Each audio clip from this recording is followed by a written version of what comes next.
You don't need a killer, dragon for me. Ooh, I don't need no fairy tale.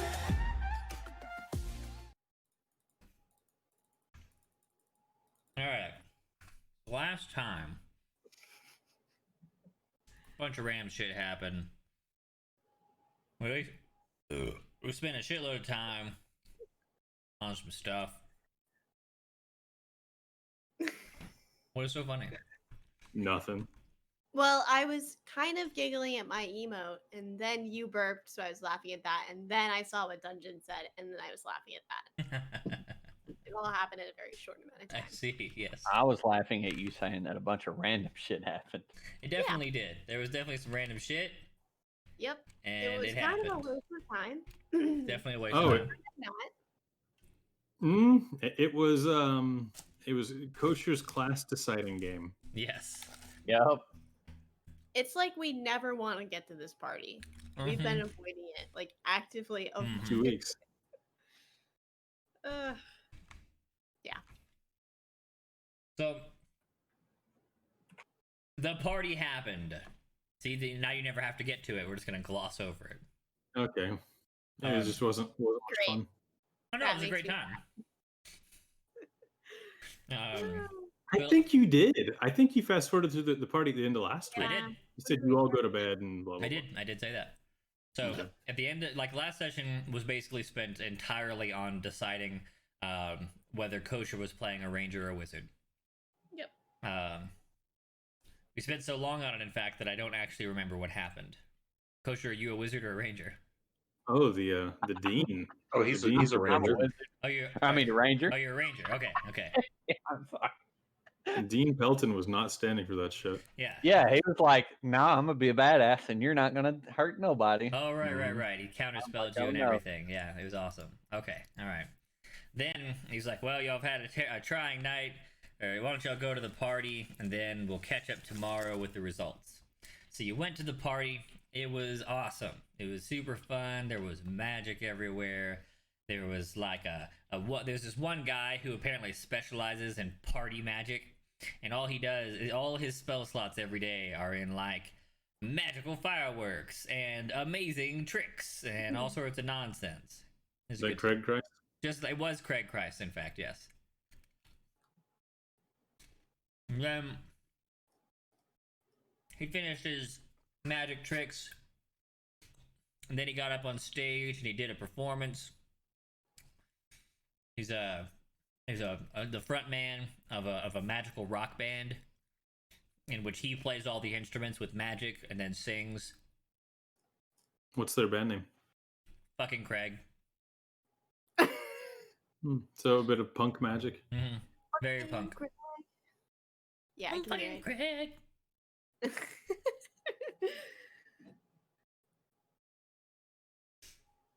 I figured he'd be doing death metal. No, they don't have death metal in fantasy universes.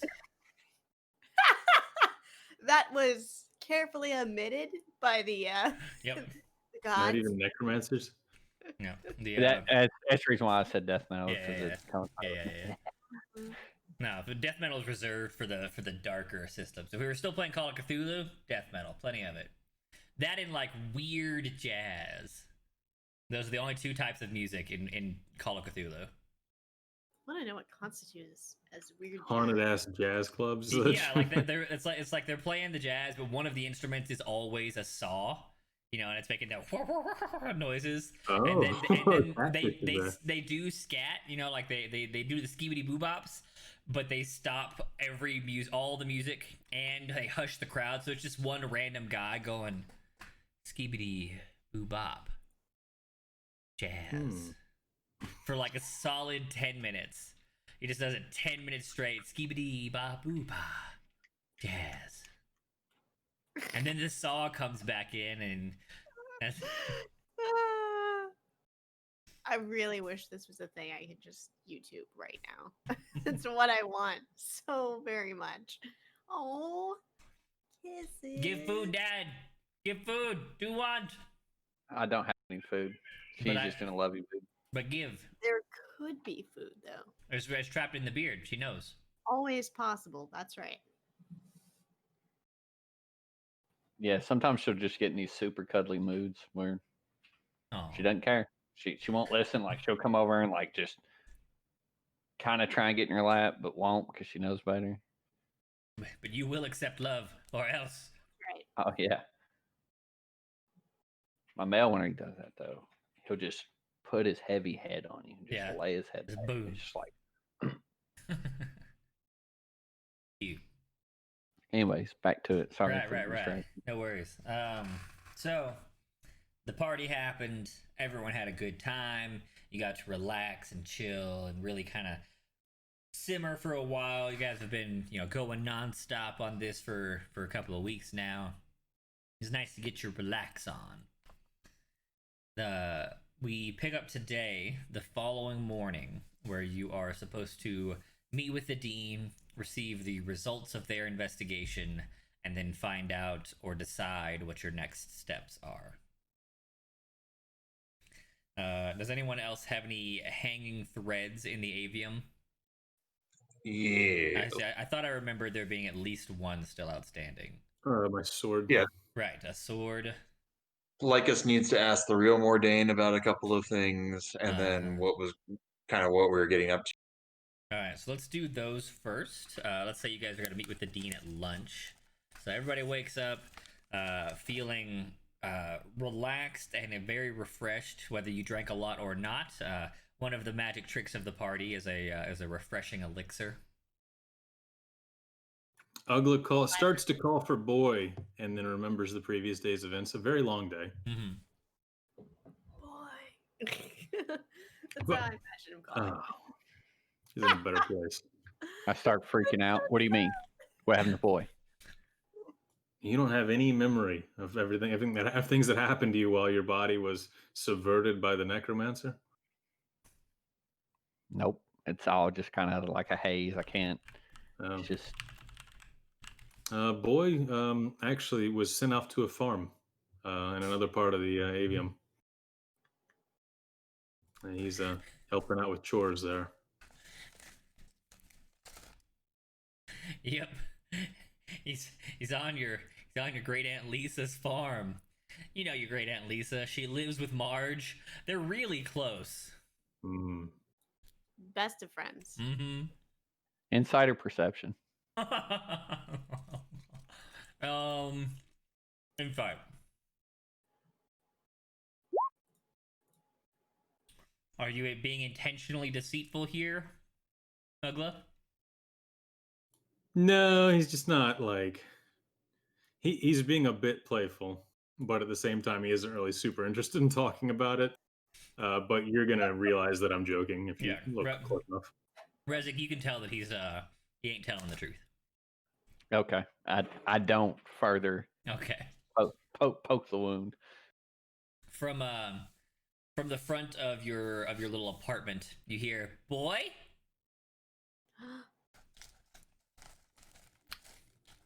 Ugla falls out of bed, scurries out into the main atrium and looks around.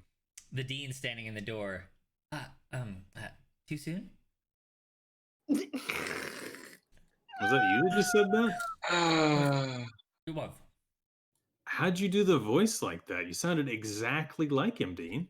Oh, well, everything that goes on in the school is magically recorded, and maybe I should respect people's privacy more. But anyways, Does everyone know that? no. Oh my god. You know what? We're about done here. I'm not even gonna mess with that. Okay. That was a pretty cool trick.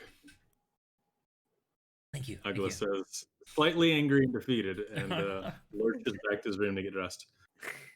Well, I need to move our breakfast to lunch. So I will see you at lunchtime. Bye. No response. Fucking leaves. Yeah. Okay. Crap, how did I do? Hmm? I can't remember how I did the wave last week. No, I didn't do it that way. Did you queen wave? I can't remember if I queen wave or if I just I did feel the like you side did to side. this. Yeah, I I probably feel did like- this. I swear to God, I saw a clip of some like show or something about Queen Elizabeth, Mhm. and she was like literally waving like this. And I was like, that's not even a fucking wave. What are you doing? Bow before me, The please. classic queen wave is the stupid little hand It turn. was so weird. I mean, this makes sense. It's still dumb, but it makes sense. But this was just like, are you patting air? Are Just you dropping saying a go beat. away? Maybe she was dropping a beat. Okay, it was when Mhm. she was younger, so maybe she had Yeah. it on. See, I want to be She's one super. of the original trendsetters. I want to be super important and famous just so I can be a total dumbass on screen. Like every time I Right. get out there, I'll be like, Yeah. And then all your advisors are like, can you not do that? I'm gonna be like, fuck y'all. Oh yeah. I've always had the fantasy of being at a sporting event and getting up on the big screen, realizing it as slyly as possible, and then just really going to town on my nose. Of course. I do love that clip of that like little kid who was like on the screen and he's just like staring like back Oh my at the God. screen. Mhm. It's so cute. It cracks me up. I don't like kids, but that one got me. I mean, it must be a very weird feeling to be on a screen in front of all, Yeah. like, I don't know, 20, 30, 40,000 people. Definitely. 1,000 people though? Nah. 1,000? I don't know. Not a big deal. It's a large crowd, but it's not an Large crowd. astronomically large crowd. So, you finish your morning preparations. You do your morning business. Anyone who has morning activities to take care of, let's do those now. Oh, All right. Oh shit. one to the. Did we ever find out? Ugla, did you ever inquire about that wand? I was hoping.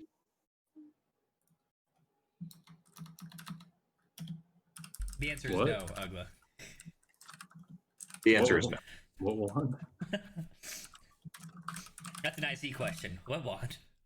Yeah. Ugla does not remember a wand.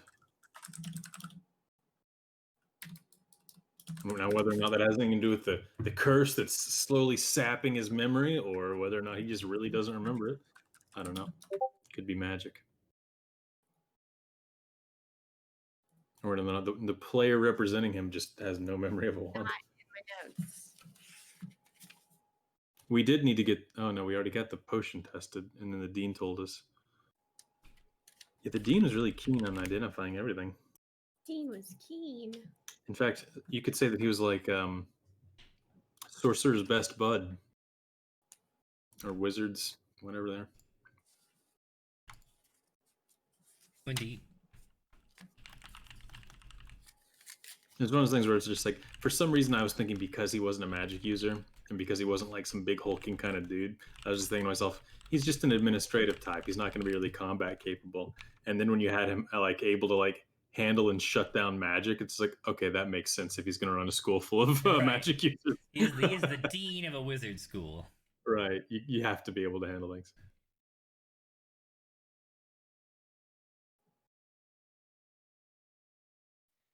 All right. Well, maybe I'll go ask them about that in a little bit. Here, why don't I write it down on a piece of paper for you, Ugla, and then What if you want wand? to see if you can pick it up while I'm finishing my. Lycus, I don't know what wand you're talking about. He's gonna write it down for you and pin it to your chest so you can't forget. Mm-hmm. That's right. Yeah. It's a wand of the war mage, and just the simple one that they have if they have one. Oh yeah, yeah. Okay, I remember you mentioning it now. Okay. And try to get a discount if you can, and I imagine you can be fairly persuasive with these people. Okay. Yeah, I got the sword enchantment at cost, even though it was expensive. So I'll give it a shot. Yes. I'll ask the enchanting dude if he knows where I can find one of these.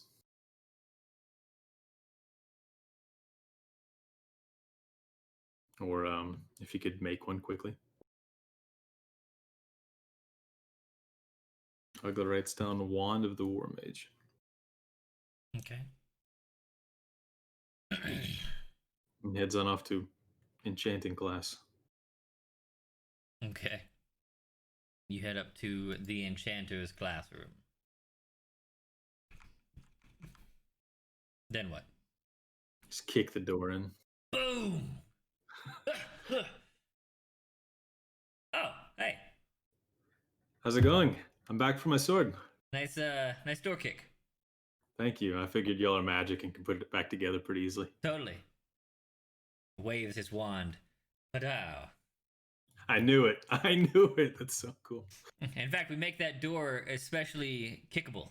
It falls apart super easy. Oh man, y'all just think of everything here. Well, we got a lot of spare time. Yeah, I'm gonna have to come back by here once we go adventure a bit. See what else kind of cool stuff you get cooked up. Speaking of cool stuff, do you know where I can find a, holds up a sheet of paper, Wand of War Mage? Wand. Hold on. Linking something for Pepper. Sorry, guys. There you go. Yes. Thank Alright, a Wand of the War Mage. Mage's War Wand. You could find many of them here. Oh, cool. Would it be too much of a hassle for you to part with one? Well, not for a monetary cost, no. Okay, what's your super cool, risked his life and almost died to keep the school safe price? Yeah. Laughs. You know, the super cool risked your life and almost died discount is pretty hefty. All right. But didn't you guys get rewarded by the dean already? The answer is yes. I mean, he gave us a ring that was kind of cool, but I mean, this is something different that Lycus needs. I see. Well, I suppose I could part with the most basic version for pretty cheap, given how much y'all have done for us. But if you want All right. cool ones or special ones, those are still quite costly. Okay, well, I'll take the sword now, and then what would the price difference be on each of those ones you're talking about? Well, I've got this extra kind of old but still functional kind of basic one for like 150 gold. Okay. But if you wanted a new one of that same power, it'd be like 500. And if you wanted something special, the prices could be range from 1,000 to 10,000. So that's a lot of different things they can do, I guess. It's kind of like what you're talking about the sword. Exactly. All right, Ugla holds up his sack of gold coins and tries to count them real quick. Okay. It's basically me looking at our sheet of trying to figure out how much Right. money we have. We have about 320 left. We have 3. Okay. 320, yes. Also, Silver would like to remind you that you have another very special wand gifted to you by Craig Christ. Oh, I do. Oh, jeez. I wonder how this would. I don't know if I could make this come in handy here. Yeah, I think Ugla's still saving that for the right moment. Okay. Okay, well, let me think about the War Mage wands a little bit. Can you show me the sword? Sure. Here you go. And comes back with your sword since you gave it to him. And it looks exactly the same as before. Yeah, Ugla like really peers his eyes at it. Well, you're not gonna see anything. The simple magics don't really require a lot of visible effects. But you'll notice if you're holding on to it, it'll feel better. I mean, it's 700 gold, so it should be pretty cool, right? Was it 700 gold? That's what you said. What am I giving you for 700 gold? Like a sentient weapon or something? You didn't tell us what it was. You said it Oh. was gonna grow with me. Oh, is that what I said? All right, man. Good Yeah. remembering on me. Okay. I thought I was giving you a +1 sword. That was the basic one. He made me choose. He's like, "Do you want something that's like going to be slightly more powerful, but then it won't be very powerful once you grow? Or do you want Right. something that will grow with you, but stands a slight chance to go haywire?" Yes. I do now recall that. And I said, "Go haywire in what way?" And he's like, "Oh, I don't know. Maybe it takes on a life of its own." And I didn't really know what the hell that meant, but I was excited about a sword that grew with me. There you go. Okay. Never mind. Let's redact this particular question. It looks redacted, and we will come back to that because I was in my mind I was giving you a +1 sword. Yeah, he sprang for the imbued one, Yes, yes, yes, yes. or the bound sword or whatever it is. The Randy's bag of tricks sword. Yes, yes, yes, yes, Mm-hmm. yes. Definitely not cursed and residing inside of some sort of mad demon. That is Oh, not come it. on. He said Or it was going to be imbued with necromancer my kappa. power. It's the spaghetti demon. Oh yes, yes, the flying spaghetti monster. Use a longsword, right? Yeah. All right. If you want time to like cook something up Oh that no, I'm fits, definitely gonna. That's why I said it's redacted because I have no idea what I'm giving you now. So you can wait. You can wait and just like figure it out later. that's the plan. Move on. What are you doing? Okay, cool. Uh oh wow, it looks redacted. Yes. Awesome. Ugla puts it Perfect. away. Yeah, I'm gonna run and well shoot. You said it's 500 for a new one and 150 for an old one. What's the difference in those two? Will the old one break? No, it just looks really old. You know how like your mom was like, "We don't need to buy you a new dancing robes, Harry. These are perfectly good." And technically they're perfectly good, but they look like they were made 1,000 years ago and no one is ever going to kiss your pee if you're wearing them. Oh, I mean, okay. I don't think Lycus would mind that. Uh, yeah. Oh my. Like, if it's the same thing, like as far as like ability and it's not gonna break and things. Yeah. It's not Okay. it's Oh not any man. weaker. Oh, plus, he's really good with materials. He could probably fix it up anyway. Yeah, probably. Okay, cool. I'll take the 150 one since we actually can't afford either of the other ones. Good point. And since it's all worn and beat up and ugly and stuff, how about 100 gold? I mean, it's already the saved everybody did awesome discount. It was gonna be 250, and this is less than half price. I mean, I don't think 150 is less than half of 250. Less than 500, the price of a regular +1 wand of the War Mage. Oh, so you're already doing me a big favor. I'm already doing I- you like 70% off here. Yeah, I don't want to be rude. Okay. Y'all have been mighty hospitable, but I had to ask. I appreciate, you got to do your part. Okay, cool. So here's 700 for the Sword of Redacted and 150 for uh Old Faithful. Yes. Good name. We will officially call it Old Faithful. The +1 wand of the War Mage in a style from 200 years ago. All right. Wow, it does look really old. Lycus is going to be fascinated. Uh, in ye olden days, the magic was more. I don't know. Like even now, it's relatively rare.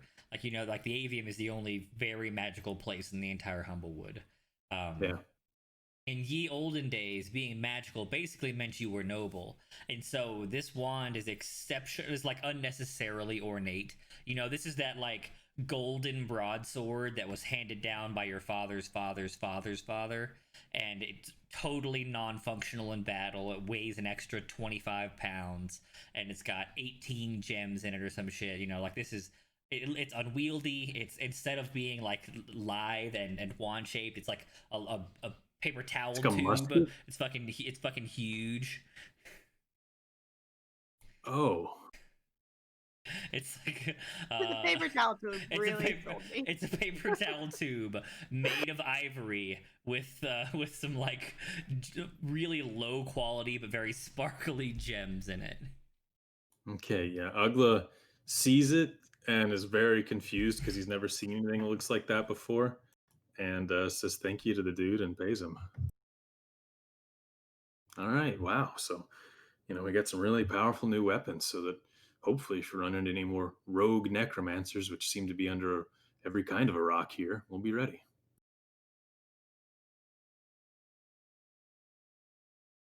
Can you believe we dealt with 2 rogue necromancers in one day? Does that Two. happen often here? Well, who was the other one? Man, that Dean doesn't tell y'all anything, does he? He said something about that one guy. What was it? Oswald Cobblepot?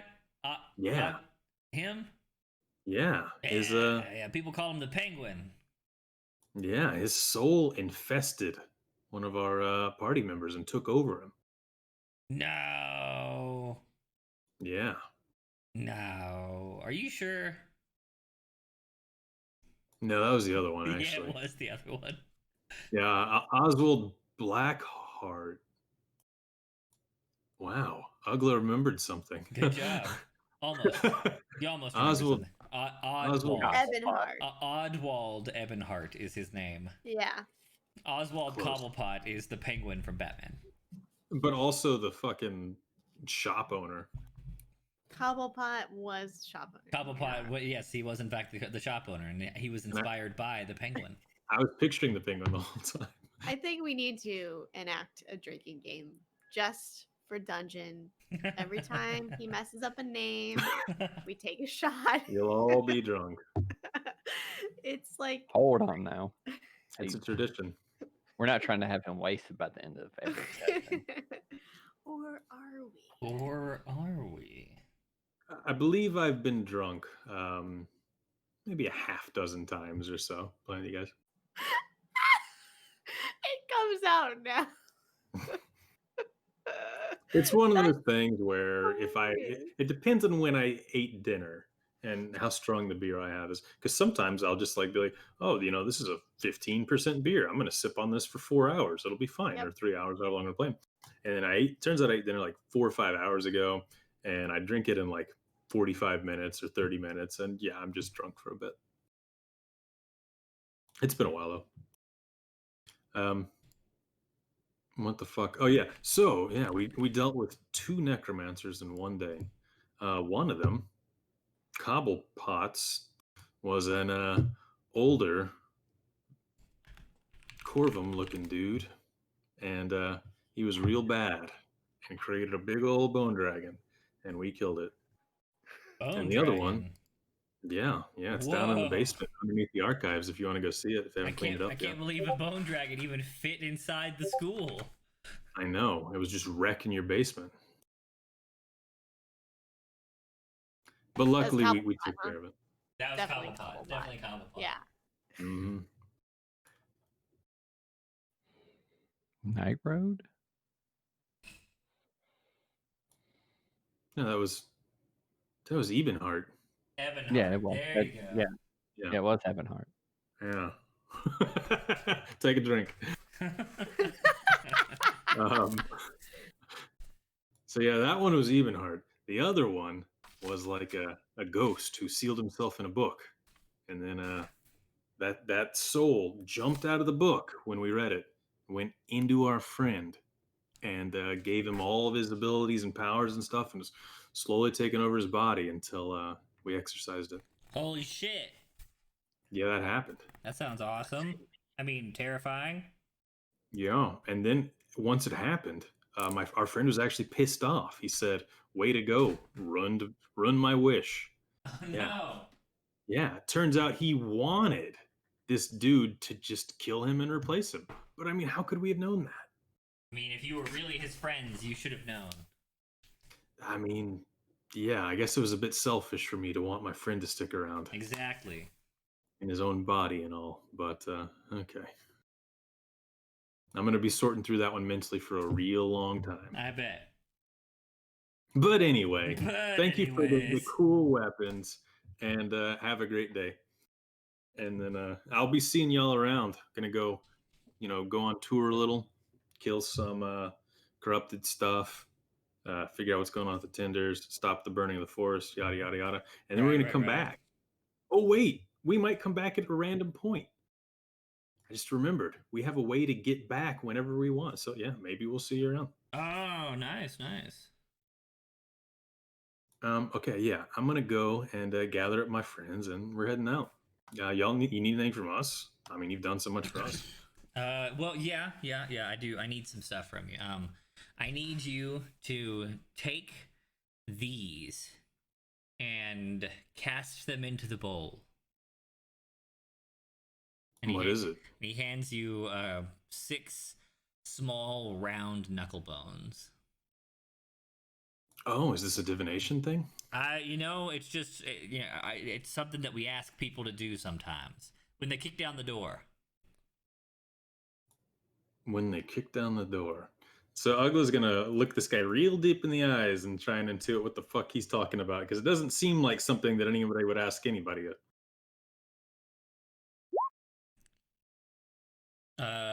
It probably doesn't have anything to do with the door. Okay, why do you really want me to throw these in a bowl? Well, you see, that redacted sword of yours, it needs some direction.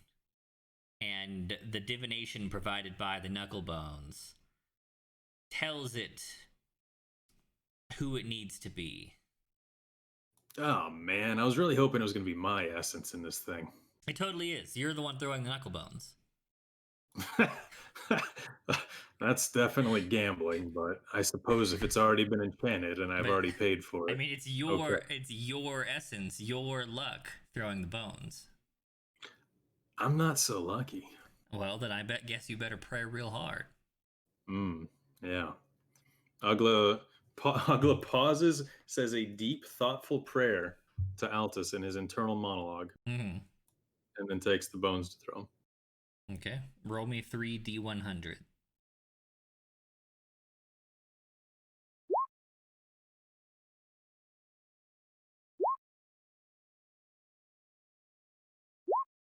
Ah.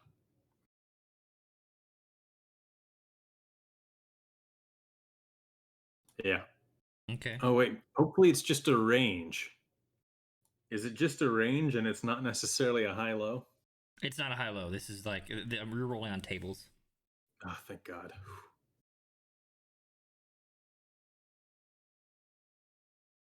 Because we spent 700 gold and then I rolled a couple 2s, and it's just like Howie Mandel the sword. It's going to be pretty pissed. So yeah, I just spent all of our gold to enchant this with Mayor MacGuffin.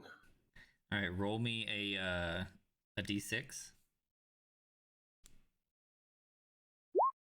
All right.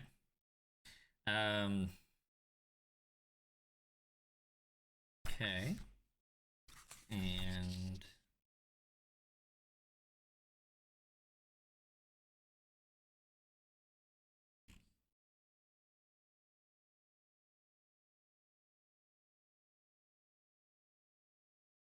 all right.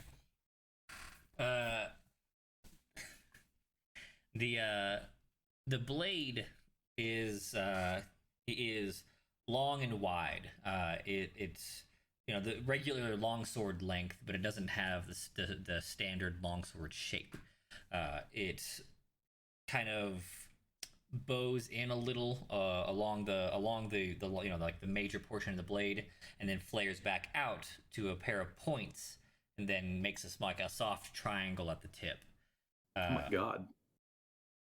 The interior line, like the center line of the blade, where it ought to be the weakest given the weird structural shaping, looks like it is supported by some different metal, and it is slightly heavier than it ought to be because of this.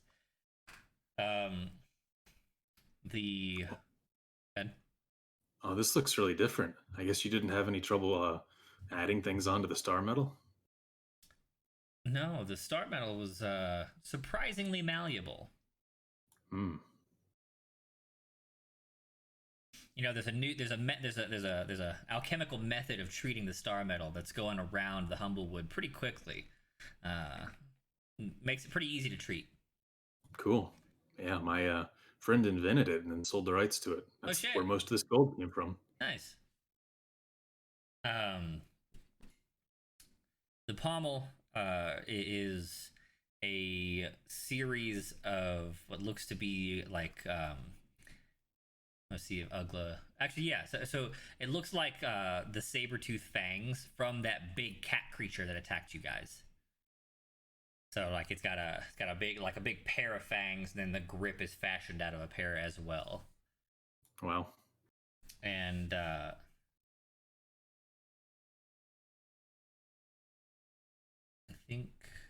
think that was the end of my major description. Yeah. Totally was. Okay.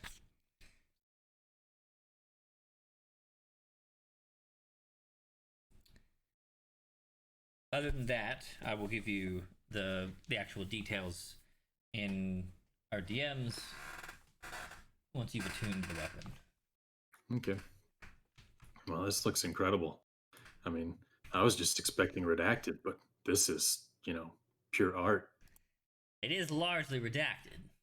I mean, as I said, it will likely grow depending on your choices and essence. Or if you do things that it doesn't like, it might just decide to stab you. Oh, well, I mean, I don't change a lot. I've been pretty static these past 20, 30 years, but, I guess adventure can change a man. True. I guess we'll find out what it likes versus what I like. Hopefully so. I mean, do you have any hints for me? Cats are fickle. Yeah, I don't think I've known too many cats. Okay. Okay. Well, thanks for the super cool sword and the really fancy looking wand. We'll be back by again at some point, I'm sure, when shit hits the fan and we need some help. But till then, hope your class goes well. Sorry for interrupting, and have a great day. You too. Ugla waves, bows to the class, and goes to walk out and just kicks through this fucking door, just explodes it. Yeah, you hear clapping. Oh, that was a good one. Gives a little salute and walks out. Alrighty. On his way, he thinks to himself, wow, finally, other people that appreciate a good door kick like I do. All right.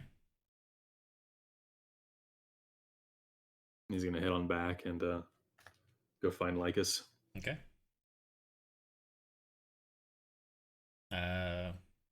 Who else had morning activities? I went and ate at the teacher's cafeteria thing. All right. Did you do anything there? Did you meet anybody? Why the teachers? Not intentionally. I don't. Okay. If you want to roll something, No, but I didn't. I wasn't trying to look for anybody. I just wanted to go eat something. No, it's entirely up to you. So if you're not looking for anybody, then you have a decent breakfast.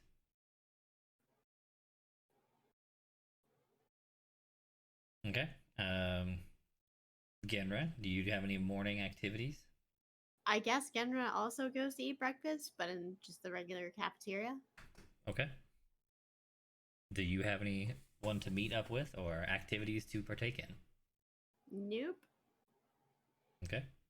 Really? You don't want to say goodbye to your buddy the Necromancer before we head out? Nope. Don't want to see her ever again. Night Seed. There we Night go. Seed, yes. Good remembering. Night butt. Night Butt. Yeah, I remember all of our close, wonderful allies.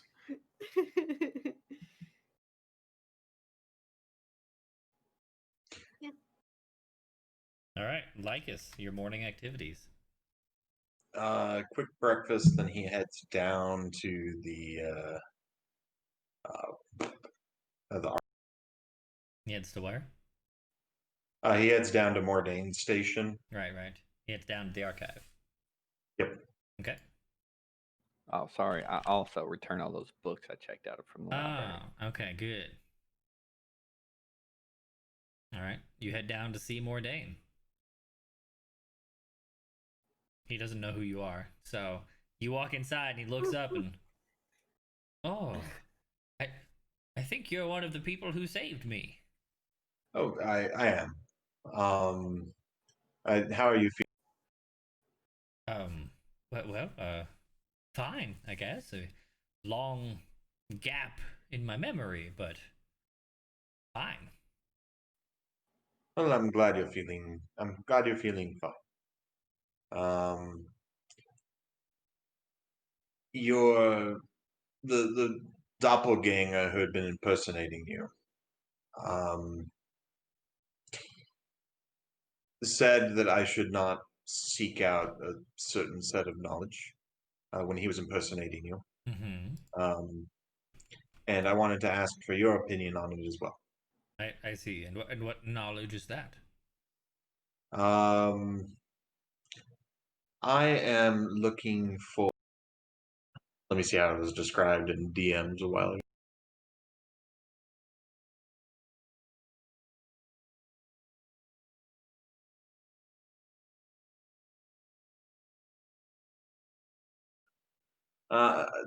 Do you remember anything about a faceless king cloaked in a yellow robe?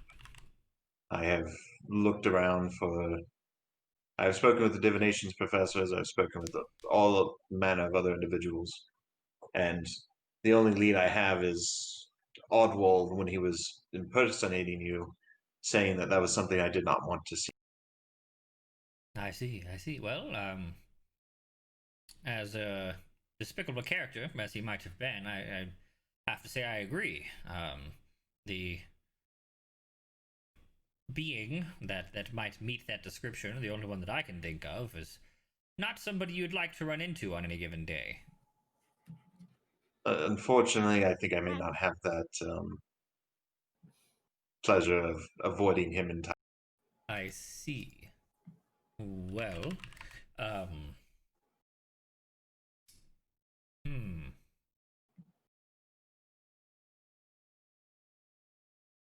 He says like, "Wait here a moment," and goes off, like putters down a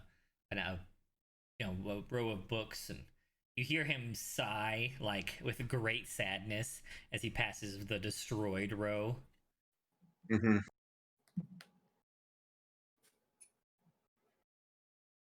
Whoopsie! Mm-hmm.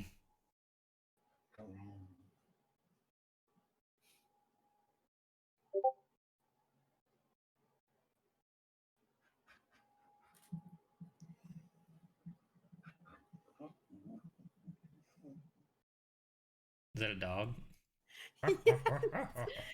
I'm scratching his butt. Ah, He gets very intense when you scratch his butt. I see. And then my dog's over here licking the carpet Perfect. and just That's her. Like sometimes she'll wake up and be like, "You know, my tongue doesn't feel right." And just lick the couch. Just sitting there, licking the couch. No big deal. And I look at her. She looks at me, licking the couch. Mm-hmm. What? Why did you knock this over? Give me this. Oh, is it on me? Damn it. I was running over it with my chair. It's my own fault. You blamed the dog. And he's out of here. How He's done with rude. me. Well, it's usually his fault. I see. Okay. He comes back. And he's got a very old book. Doesn't look like an actual like book, but more of a journal or like a collection of notes.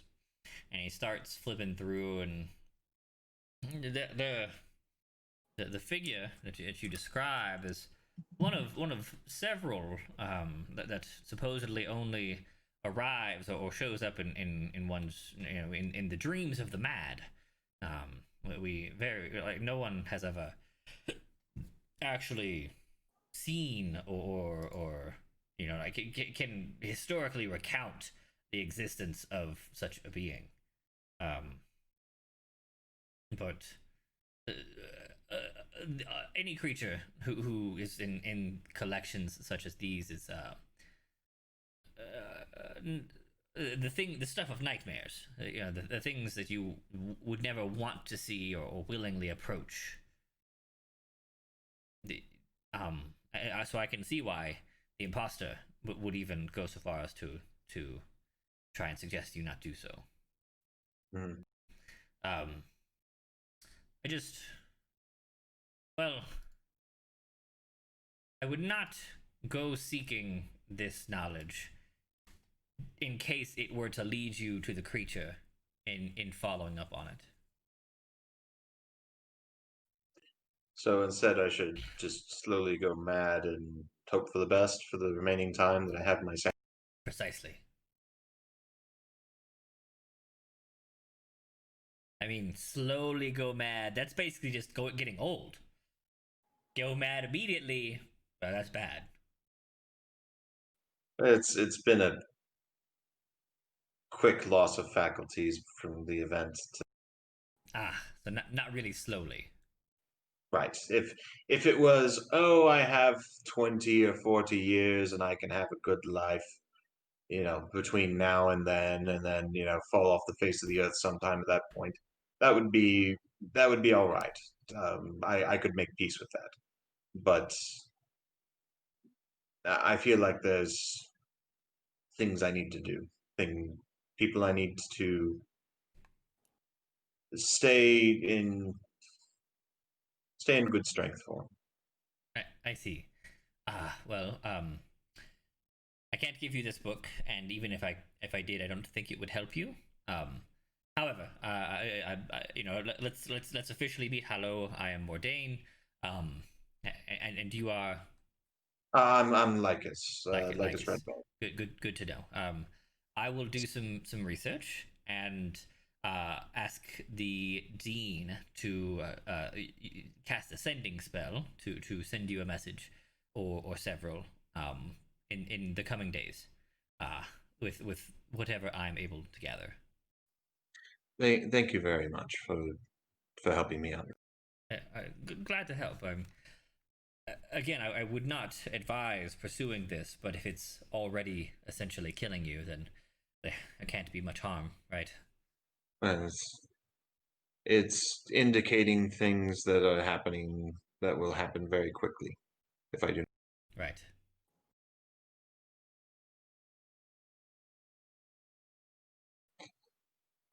All right. Well, I appreciate all of your help. Is there anything else I can help you with down here, or um, is is there anything you need from me before I would head back upstairs for maybe a little bit heavier? No, not that I can think of. I just have a lot of maintenance to catch up on. Someone destroyed an entire row of books. Who would do that? It's like a tornado ripped right through there, It isn't it? is. It looks like someone cast some sort of powerful wind spell in my archive. What kind of asshole would do that? I don't know. Oh man. It must have been that imposter character. No one in the avium would have such a disrespect for books. Absolutely, I agree. He was tearing other books apart. He was removing pages. And the dean has a number of those. I'm sure he's talked to you about. Yes. He did. Well, in any case, I wish you the best of luck in recovering some of your collection after the events of the last many months that you've been separated. Thank you. Best of luck in your future travels. I'll hopefully the information I can discover will be of use. Thank you very much. And he heads off to go have a hearty breakfast and kind of just make himself fat and happy for the moment. Okay. You run. Because that was not the answer he wanted. Yeah. Well.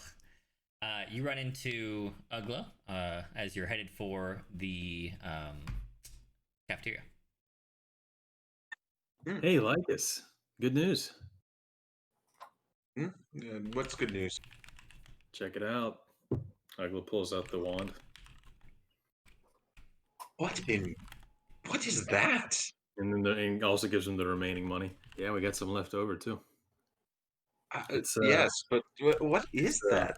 Wand What of is War this? Mage. It's pretty cool, right? You ever seen one like that? No, this looks like somebody had a sleeve for other things they were up doing. Did you Why just is a gem imply? encrusted? Oh Jesus! Oh Jesus! All right. Okay. Wow. Wow. I thought that would be me. And I'm very impressed, I mean, James. that was Ugla's. Ugla's already got that wand. Okay, well, Isn't this cool? let me one let me with- see if I can make something of this. Yeah, exactly.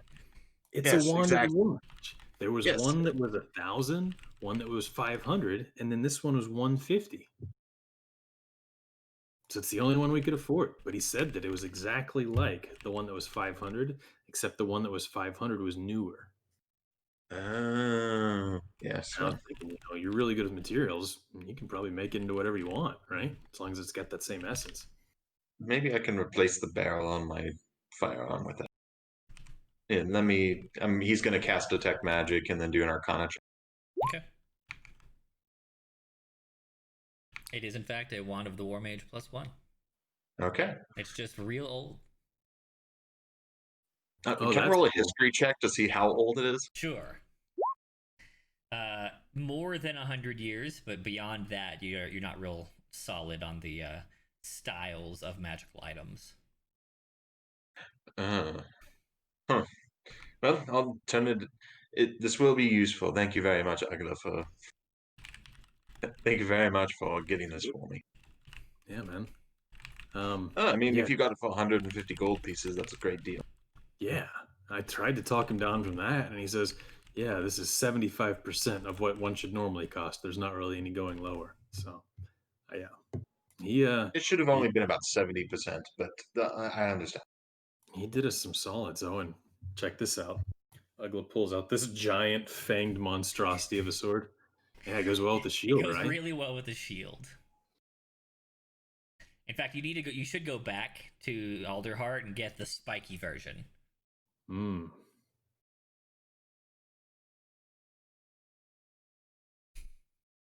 Do you like it? You're speechless. No, this is wonderful. Thank you very much, Agla. No, He's talking this. about his sword now. And Ugla just thrust it in his face repeatedly. Ah, whoa. How cool is that? It's Huh. real good at stabbing things, right? It seems like they changed some of the markings on the side of it. Oh yeah, yeah. So if you look at it, it's been welded down, and then the stuff has been attached to the top, and it's been reformed in a lot of ways. And then the pommel's been replaced, but you can still see the etchings of your original engravings on this side. Ah. Kind of like the past and the future. I'm gonna call it Ilvis 2. Okay. It's a good name. Yeah, I mean, I didn't want to just drop it completely, so it's just like the next step of Ilvis.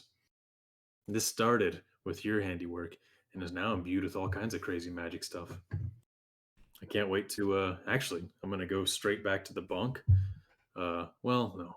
I'll grab a banana or two and then go straight back to the bunk and attune to it. I can't wait to figure out what it does. Guy was a little cryptic. He said cats are fickle, and I don't really know what that means, but we'll find out. Well, you're a very stubborn man, so I think it's a wonderful pair. Oh, excellent. Does a 10 Arcana check tell me anything about the sword?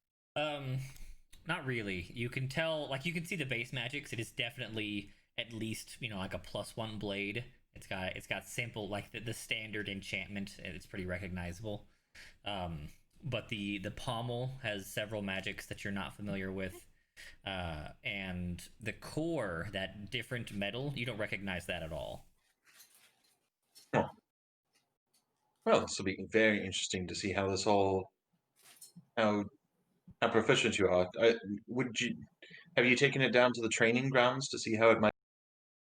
Oh, I haven't really attuned to it yet, but I mean, I'd love to go give that a shot. Yeah, after you spend some time with it, maybe I can join you down in the training grounds and we can see how it works. Okay, cool. Let's do it. And, I'll see you back in the room in an hour. All right, see you there. Okay. The morning passes, everyone has their breakfast or does whatever and returns to the apartment. You've got a couple of hours to blow and before you're to meet with the dean for lunch. You do whatever, maybe you audit a class, maybe you play with your new weapon, whatever. Try and keep things moving here, so I'm not going to ask you what you do.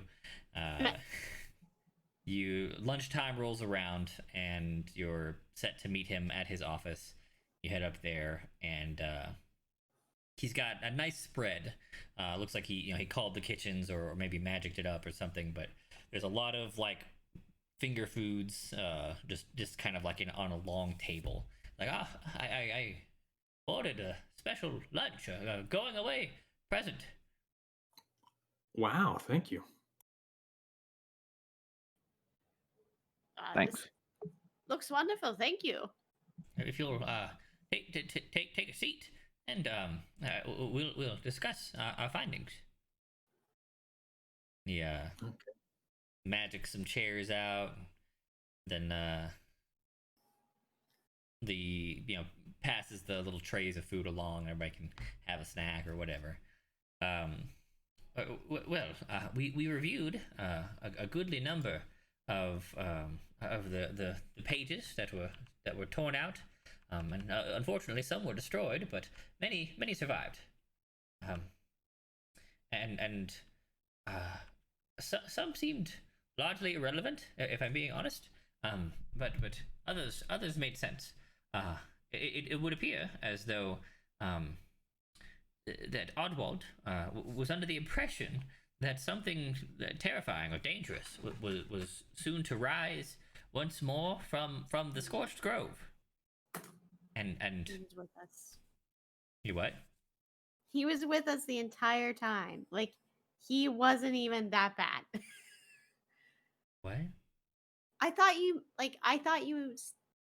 what you were saying was that like he was trying to almost stop what was happening in the Scorch Grove. I am saying that. Yeah. You're saying this about Oswald. Yeah. Or the core of them, right? Yeah, Odwald, the core of them. Oswald. Yeah. Sorry. Yes. So this What? guy that we chased and had a big fight with because we thought he was our enemy was kind of aligned with what we were trying to do.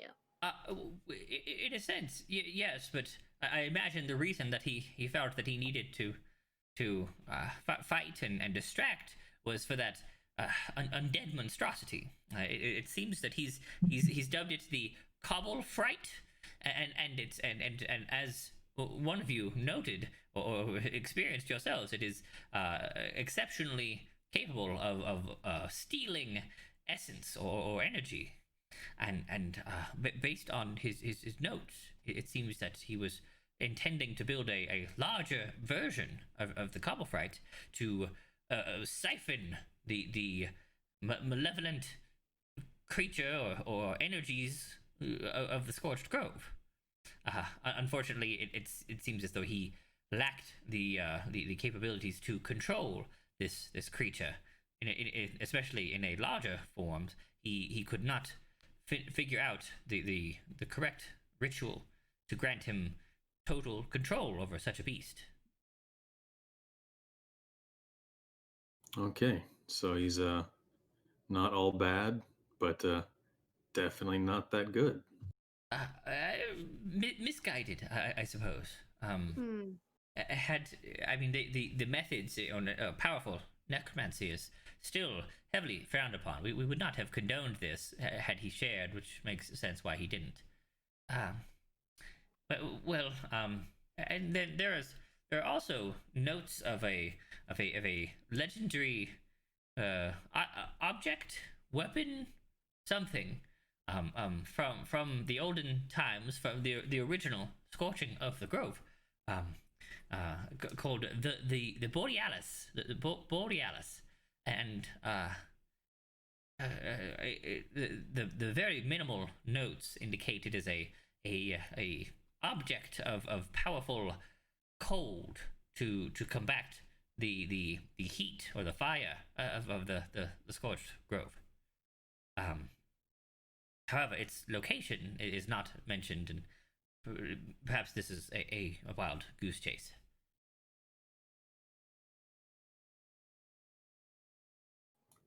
I mean, kind of sounds like worth seeking to me. It could be. However, we lack sufficient information aside from that it existed at one point. Would you know Where's the where record of it last existing at? That's I've told you literally all we know. Just a name and that it was used to fight it? Borealis, something about cold or ice, and that it was a weapon against the scorching. Though obviously it failed. The scorched grove exists. I mean, if information about it is that scarce in the oldest library in the world, yeah, good luck finding anything about it. That sounds challenging. Yes.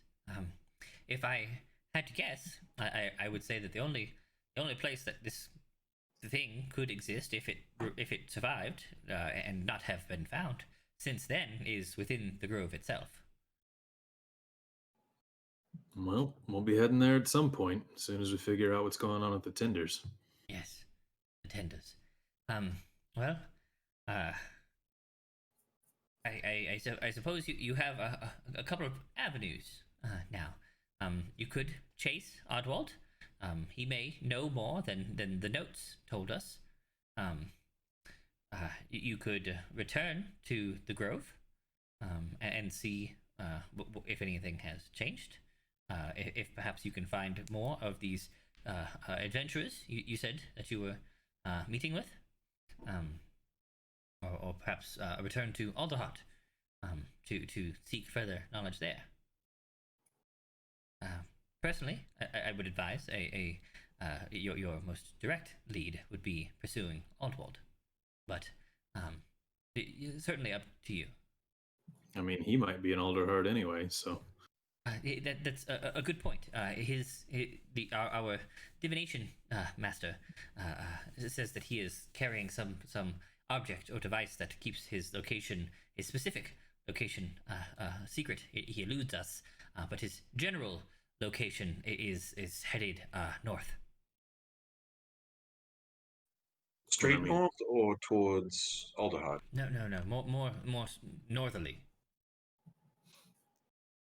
Oh, north of Alderheart. Yes, towards the yes. bandits? Not into the mountains. It more like skirting the forest, probably west of the mountains, north of Alderheart. Yeah.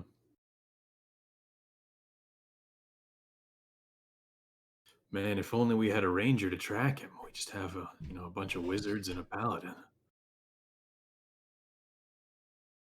You have a stroke? You told me you were a wizard. When? When did I tell you this? Making a little joke there. You weren't yourself. Oh. Do we have anything? Never mind. He wouldn't even remember any of this, so never mind. I can't even ask that. Because I guess he hasn't even turned himself into the Hellhound. Thoracic wouldn't remember that. Right, but you had the cloak and you knew its powers before you were the wizard. You just hadn't used it yet. Okay. I mean, Ugla told you about the battle and chasing him at the party. So then I would ask if they found anything that was his that maybe I could get a scent on. Of Odwald's? Yeah. I mean, he was wearing. I mean, he had clothes that they could probably produce for you. I'll just ask for like a little scrap of it, just so I could keep it on me. Sure. All right, master tracker at work. This is gonna be cool.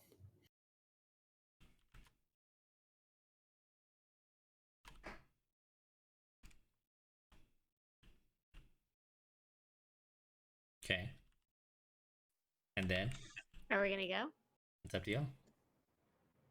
Is that all the information that you have?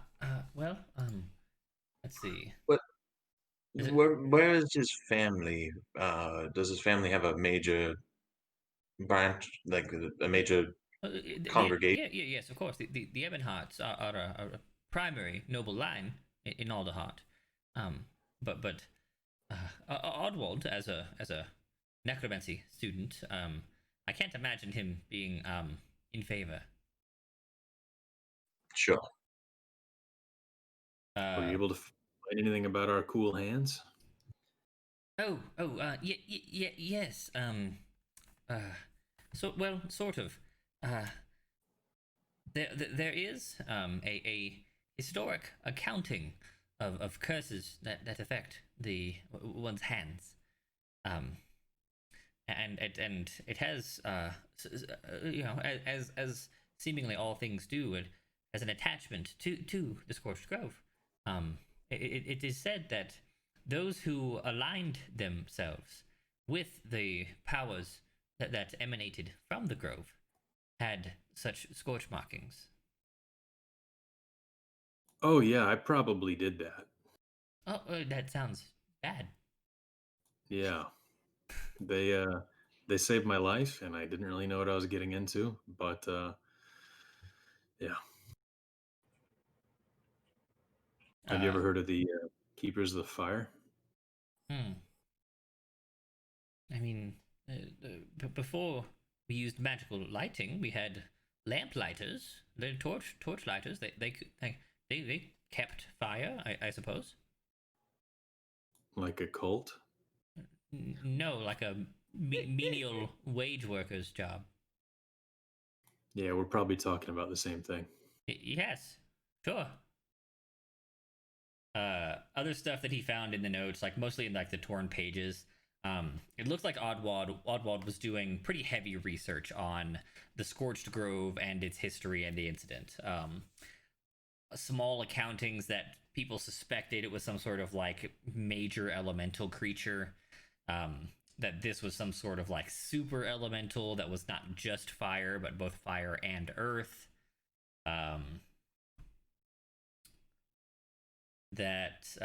Firth. Yes, Firth.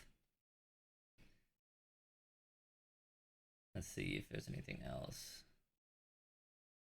Perhaps you've heard of its latest acolyte, Colin. Yes, Colin Firth. Good one. We'll run into him later in the game. It's important. Definitely.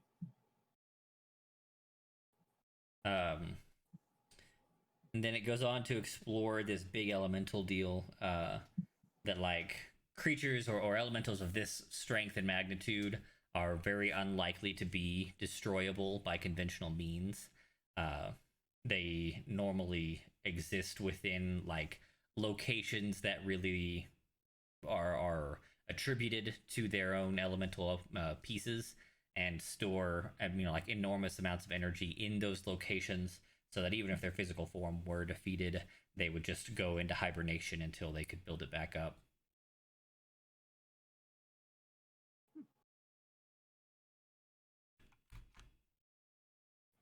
And then I ask if, on the wild chance, I assume you probably don't, but on the wild chance, would there be any other place that has a great library, or it doesn't have to be the oldest, but just a great library or a great information source other than here? Alderheart's library is large and old. It is just not magically relevant usually.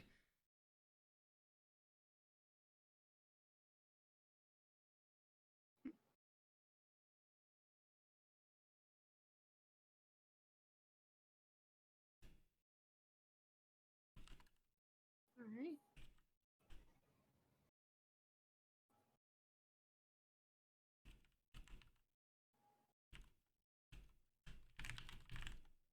Okay, so you guys think we should go try and track Ebenhart?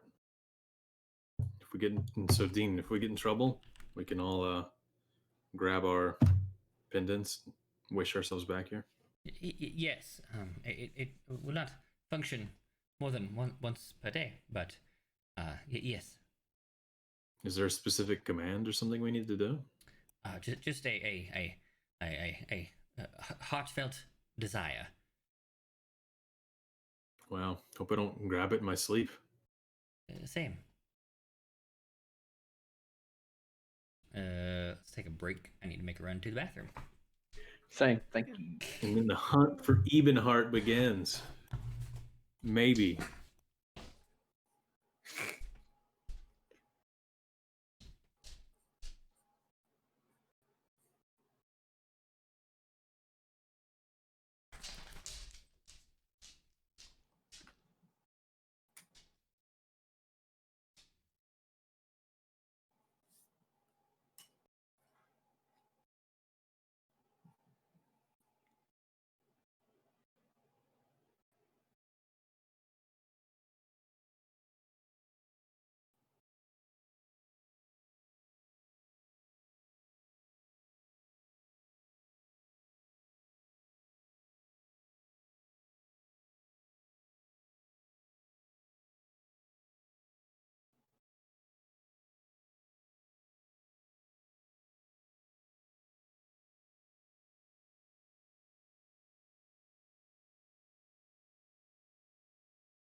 Everybody's gone.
Check out these pants I got, Pepper. Oh my god. They're so patriotic. They're very you, Gosher. 100%. So I also have a tank top that's similar to those. And Yeah. me and the other night, me and my wife went out to Sonic, and apparently you can like pre-order everything on the Sonic app, and you just go there and pick it up. Yep. So that's what we do. And the guy that brought us our food is like, man, he's like, it looks like you're ready to go protest. I was like, yeah. Oh my god. But Can't believe this is life. That's actually hilarious though.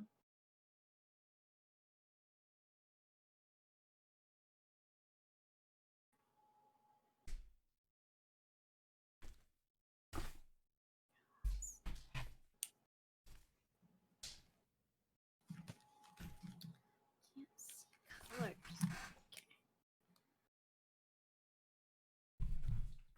I was gonna grab the cat and see how long she'd lay in my arms for, but she ran away from me, so that's a no. So the answer was 0 seconds. He says 0 time. Yeah. I went to go grab her and she bolted. She's like, nope.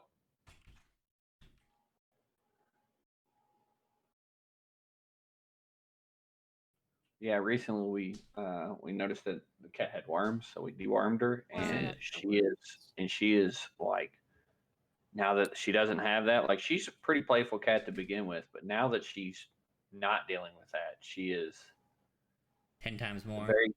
very catty. Yeah, like Very catty. Cat is yeah. acting very catty. Well, it's like she'll crawl in boxes, make a lot of scratching noises, roll around, make the boxes move, I love it. and then like we keep a lot of plastic bags just because one, she loves to play with them, and two, it's what I use to clean out her litter box. Yep. And so she'll take those and then just like roll around in them. And then we got another toy that's like on her cat tree that she'll just start like she hasn't played with it since we've got it, and then she just recently started playing with it. Oh. Like taking it, pulling it away, and then it's like on a little bungee thing. It'll shoot back to her cat tree, and then she'll chase after it. Oh It's yeah. hilarious. It's like, cat, what are you on? Right? Who gave you some catnip? You just made her feel really good. You got rid So of the thing now, that was making her feel like shit. so now we need to get her some catnip. There you go. Yep. And then also get one of the laser pointers and then just go to town. Yes, we need one of those because I can use. I got a flashlight that you can kind of like you can focus where the beam's at. When you focus it all the way in, it's like a square, Mm-hmm. and she'll chase that, and it's like the size of like a brick. It's like, cat, what are you Dogs? doing? No, Cats. cat. Yeah, That's cute. my wife's dog. She's still young enough where she'll chase like a light or a laser or something like that. So Yeah. my dog would be like, I don't care.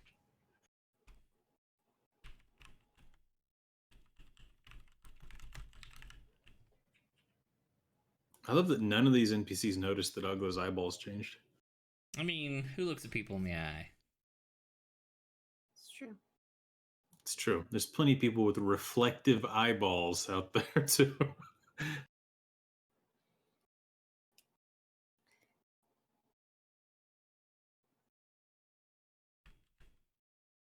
I guess I don't know how many like up close conversations he's had though.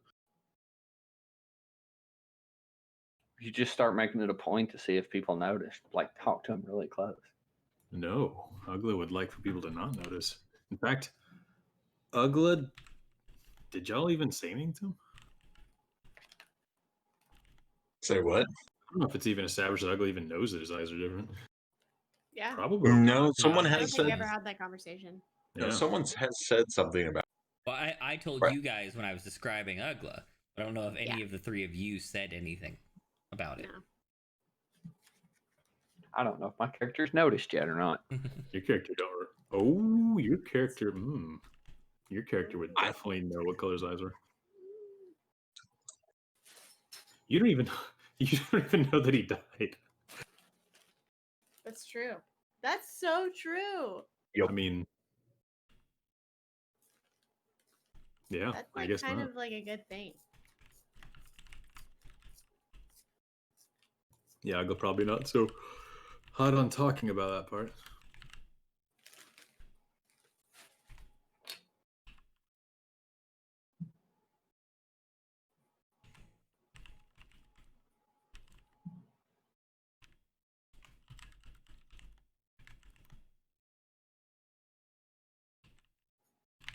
So is everybody back, or are we waiting on?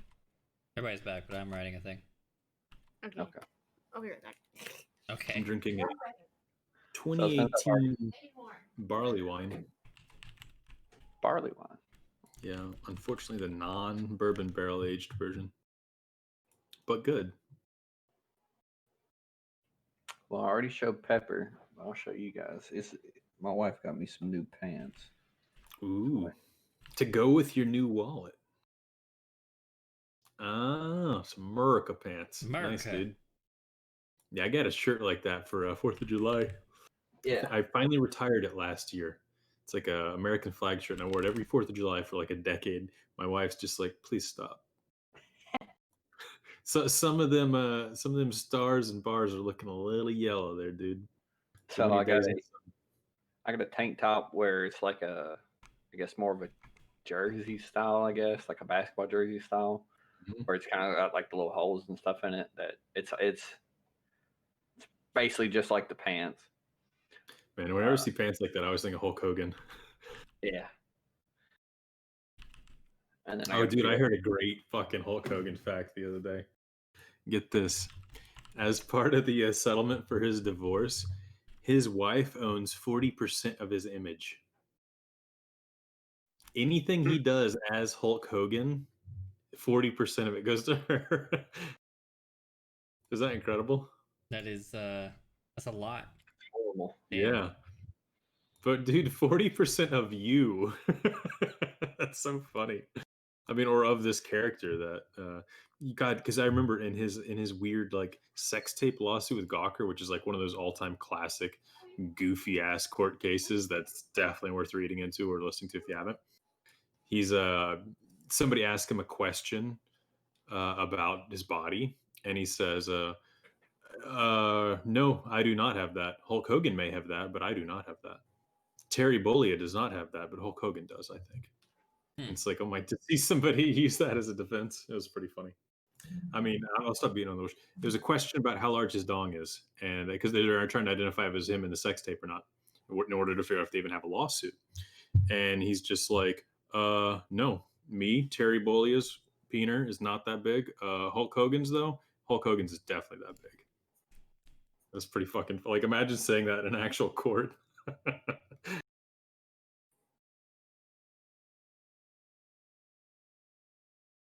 Talk about a kangaroo court.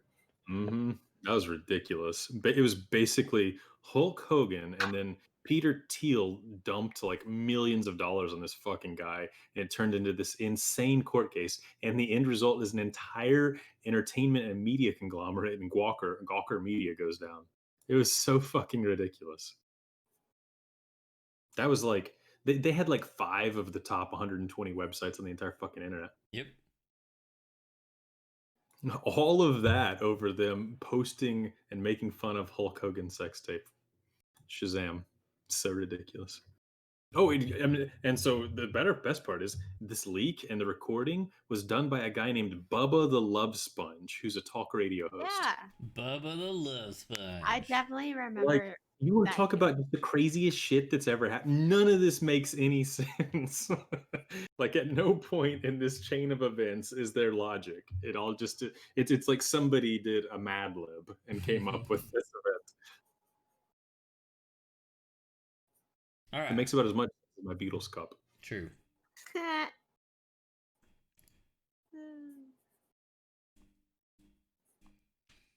Okay.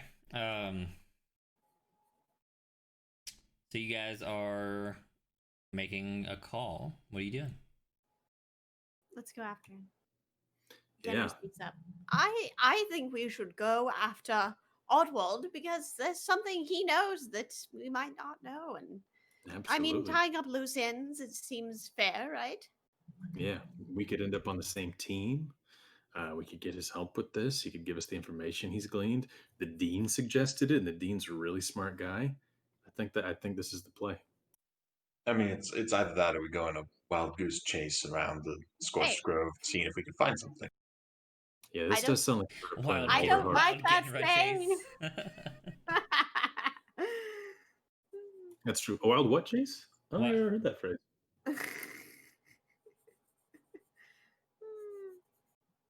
What's the name of the goose race? Well, there's no like it's not called goose, but she's Yeah. part of the Gallus species, Gallus, like that's subspecies. I get that one and the pigeon one confused for some reason. Luma. I can understand that. Yep. Yeah.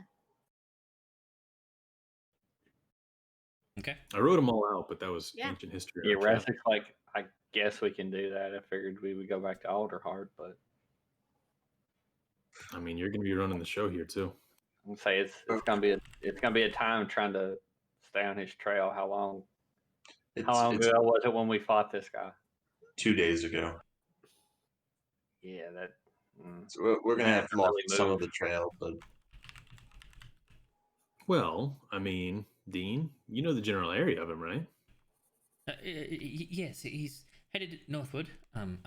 And likely skirting the wood.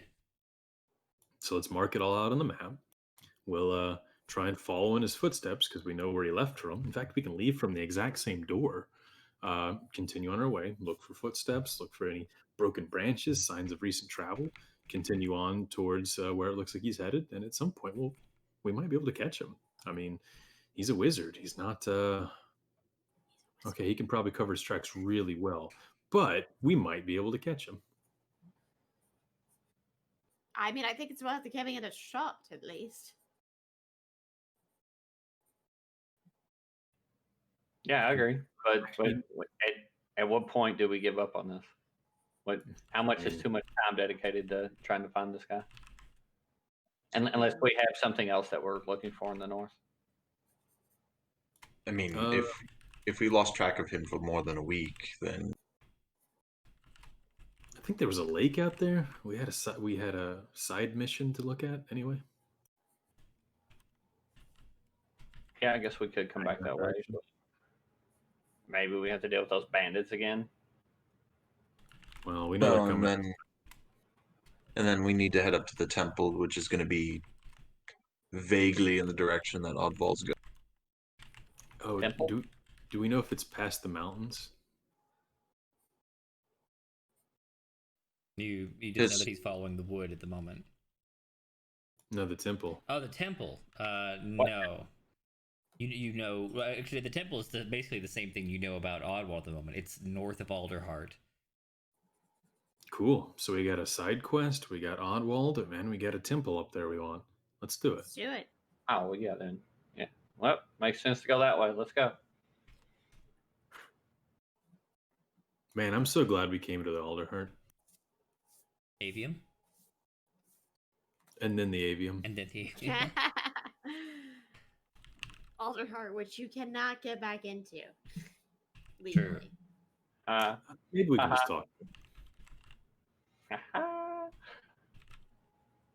We'll see. We'll see about getting them back in there. I mean, we can also look at what the punishment. Actually, the Dean might know. Dean, are you familiar with the laws of the Alderheart? To a degree. What did we get in trouble for? You mean you being without declaring that you're a noble status? Yeah, it's weird. So, Dean, they looked at my hands and they thought that I had Fire corruption. Fire corruption, yes. But I knew for a fact that that's not what fire corruption looks like since we had run into somebody with it recently. And so they apprehended me unjustly and were going to either chop my hands off or, lock me up or something. And I was busted out, right? So I thought that if I tried to go through the guard office as to legally leave the city, I'd get in trouble. So I jumped the wall and ran. And then my friends went through legally, but then on the paper, it said that they had come in with an UGLA, but there was no record of what had happened, considering my hands and such. And now we all have hands that look like that. So, yeah, I guess we actually can't, now that I've spoken it out loud, I guess we can't go into the Alderheart because they're all going to think we're fire corrupted. Oh, wait. Dean, could you help us? Could you write a note from the Alderheart that says this is not an example of fire corruption? Yes, I could do that. I mean, I'd really appreciate it. And, maybe I could explain to them about the prior misunderstanding. I mean, as long as they understand that this isn't, in fact, fire corruption, we should be okay. And, if they don't trust the magical expertise of the Avium, then, I mean, they don't trust anybody. Awesome. If we have any trouble with that, I think I got a way to get us back in. I mean, if they start to arrest us, all of a sudden we just think about how much we wish we're in the Avium, right, Dean? Yes. I would prefer you did not bring your troubles to the Avium.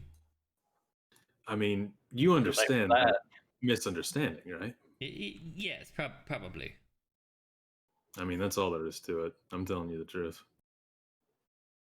I promise I won't bring anything else crazy like that to your doorstep.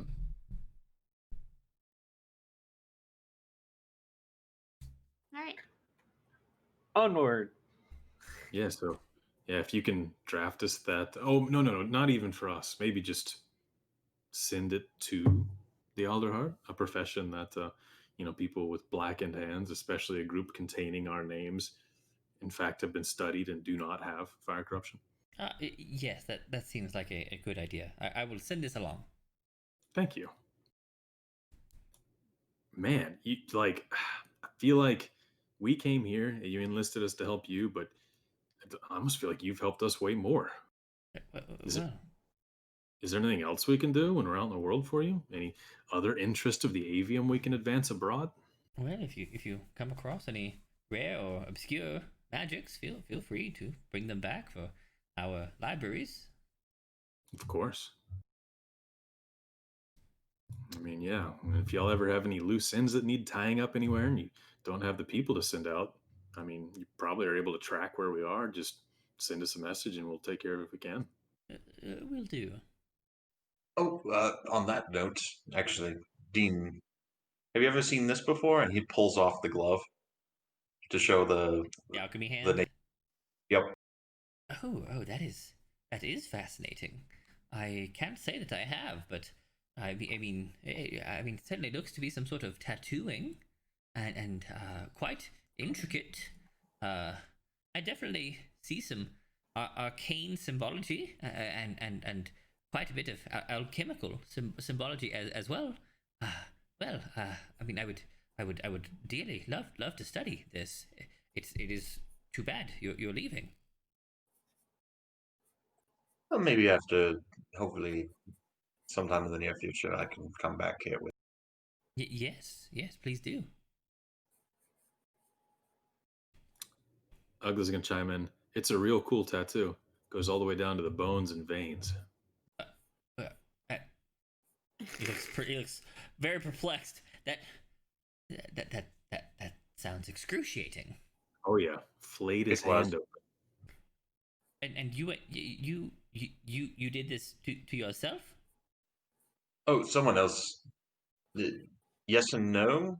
I walked into a room You and you was volunteered to have this done to you in a manner.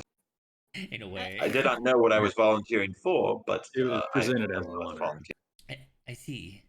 It's that's mysterious, but uh, I mean, well, the intricacies and complexities of magic are never anything less than surprising. Mhm.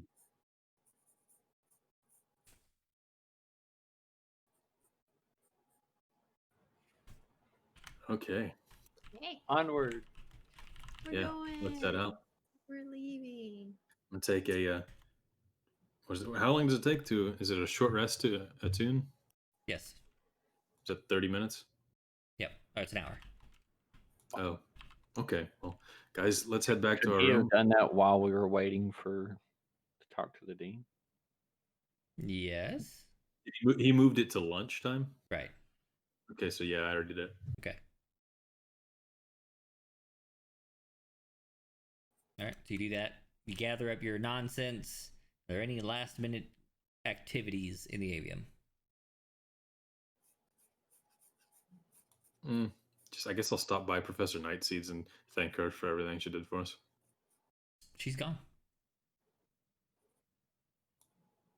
As in, like, what? So I mean, I assume that. No, do either of you? I know that Genra doesn't want to come with me. Would either of you two want to drop by and say goodbye and say thank you? Tyler's I'm calling nice. me. Hold on. I'll be back. So while that's going on, I Yes. want to ask you, who's Nightseed? Well, You don't That's what remember am I true. supposed to do with it? That's so true. It sounds like you have a volunteer. I need to work on incorporating this wand. Yeah, I'll go meet him. I'll go meet him. Yeah. Yeah. Actually, you didn't meet her. That was her dad. that was All right, Mortius I'll leave the in door your open. body. I'm doing D&D, so walk inside. I mean, I don't know if you had more control then or not, or what you remember from that time frame. Obviously, not meeting her, but remember, she was the necromancy professor that was going to help us out. Do you remember even like showing up here? Do you remember the circus? Yeah, I remember the circus. Oh yeah. So do you remember just like coming into the avium and talking to the dean and stuff? I mean, yeah, but like the last thing I remember is talking to good old Mordain? Christ guy. That's like, and I Oh, went to go find you guys, and then that's the last thing I remember. last thing was talking to Craig Christ. Wow, that's been a bit.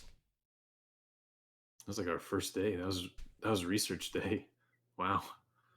I think it was the Okay. second day, but yeah.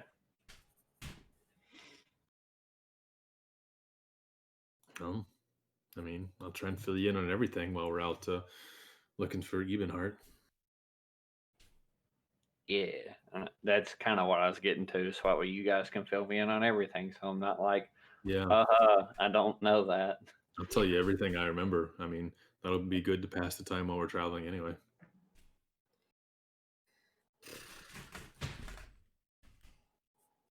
So yeah, we get up to Nightseed's office, and it's just like, is there a note or something? Nope, just looks cleaned out. Okay, I mean, we're on like fast forward mode here, but then I'd go back to the dean and say, was Professor Nightseed dismissed? She was. Oh, for her work on the servitors? No, that was permissible, though she would have been on probation. But her father, you know.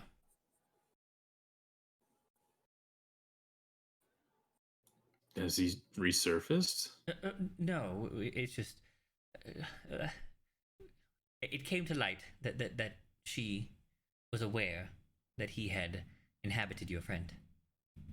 Hmm.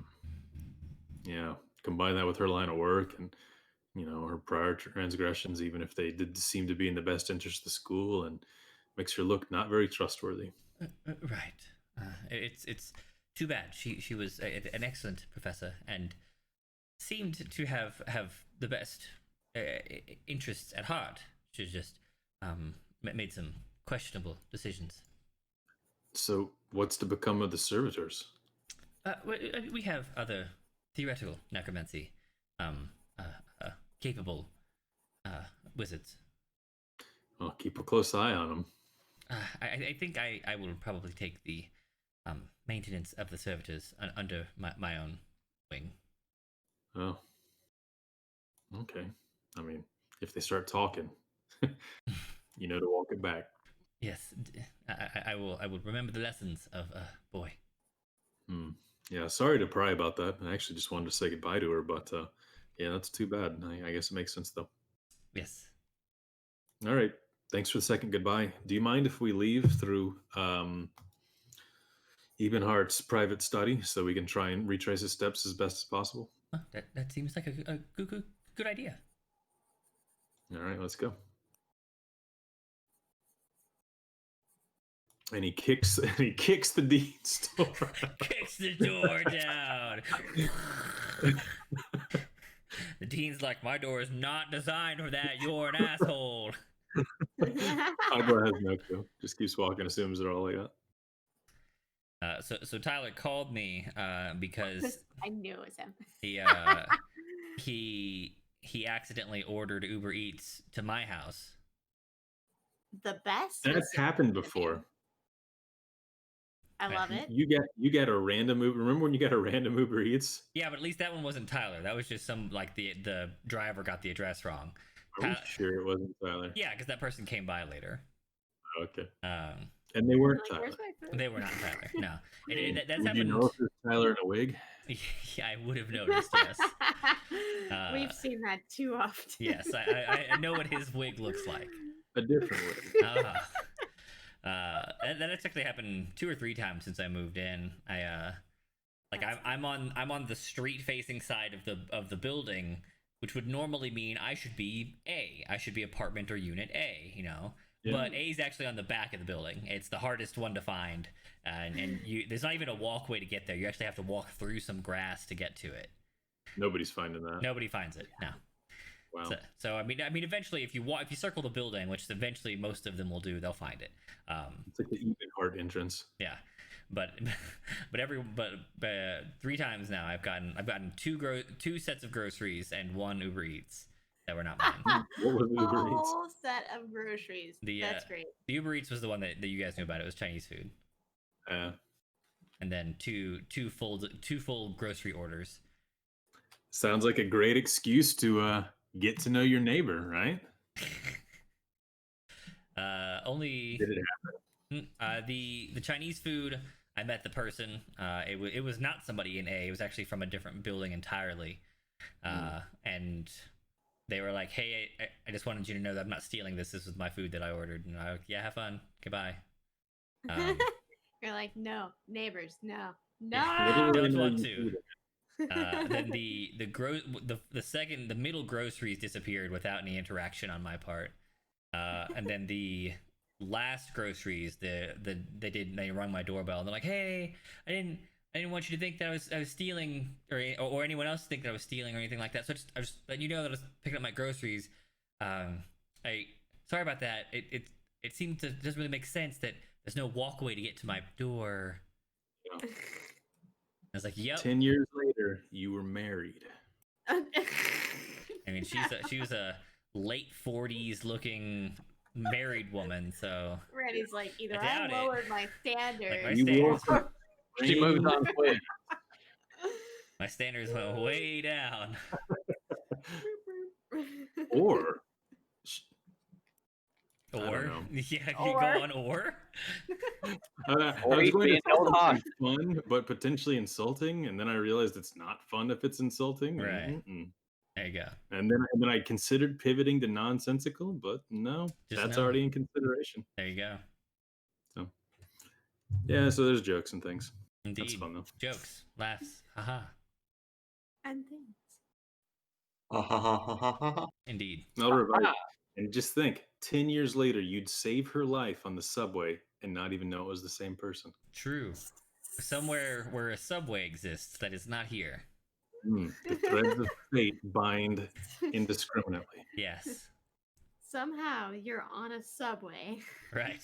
in another part of the world Right. in 10 years. That's my divination paladin. I happen to be in New York for work. Yep. That's And right. the subway breaks down, and I save a woman's life, and it's her. Absolutely. Yeah, who was there on vacation with her Gross. 12-year-old child, Yes. who Oh she my thought was too Wow, close that's a lot to of the information platform about edge and went to go pull back, but in doing so tripped and herself fell in. And you were you being an out-of-towner were the only one willing to jump down or just like lay down and pull her up. Everyone else was just listening to their music, didn't even notice. There you go. Didn't even notice. Or Good waiting rock to see the splat. Typical New Yorkers. I can say that because there's very likely only 1 or 2 people at the most watching this. That's true. Future New Yorkers. None of them are Not New not Yorkers. They don't. Yeah, there's no investment on their end, so it's fine. It's acceptable. If they are from New York, they're probably like, it's true. I mean, yeah. That was way too nice there. I mean, oh my god. All right, so anybody got any other groups that I can say something just randomly mean about? Nope, not one. All right. Surprisingly, Let's go find that us was an. it. Chinchilla owners. Oh, that's a big one, man. I can't go after them. Come on, That's at least 20, 30 people. Solid 2 dozen, at least. that's sad. Oh, well, in fact, I'll offer a condolence up. Anybody that's willing to own a short life-term mammalian creature that bonds like a chinchilla or a rat or something must be a saint.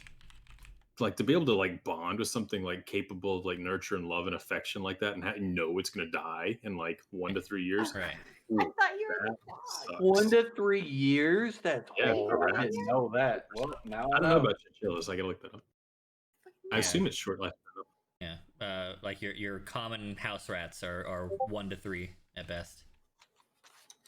Rabbits actually. Chinchillas actually live for 10 That's years. like 10. Okay, well that's better then. That's like a dog. Okay, chinchilla owners, fuck you. Never mind. But chinchillas are not great pets. Even if they can like bond and be affectionate, they have an extremely strict environment requirements and food and dietary needs and stuff like that. Oh, they're so fucking cute though. But keeping chinchillas alive is a huge chore, and they're not that affectionate. Like they're not really good pets. Oh, little skunk. Look at this little guy though. It's like a fat little rat. They're so cute with the squirrel tail. God, that skunk is fucking adorable. You might have just forced Dungeon to get a chinchilla. But they're also working on a baby fox. Dude, Ooh. stop.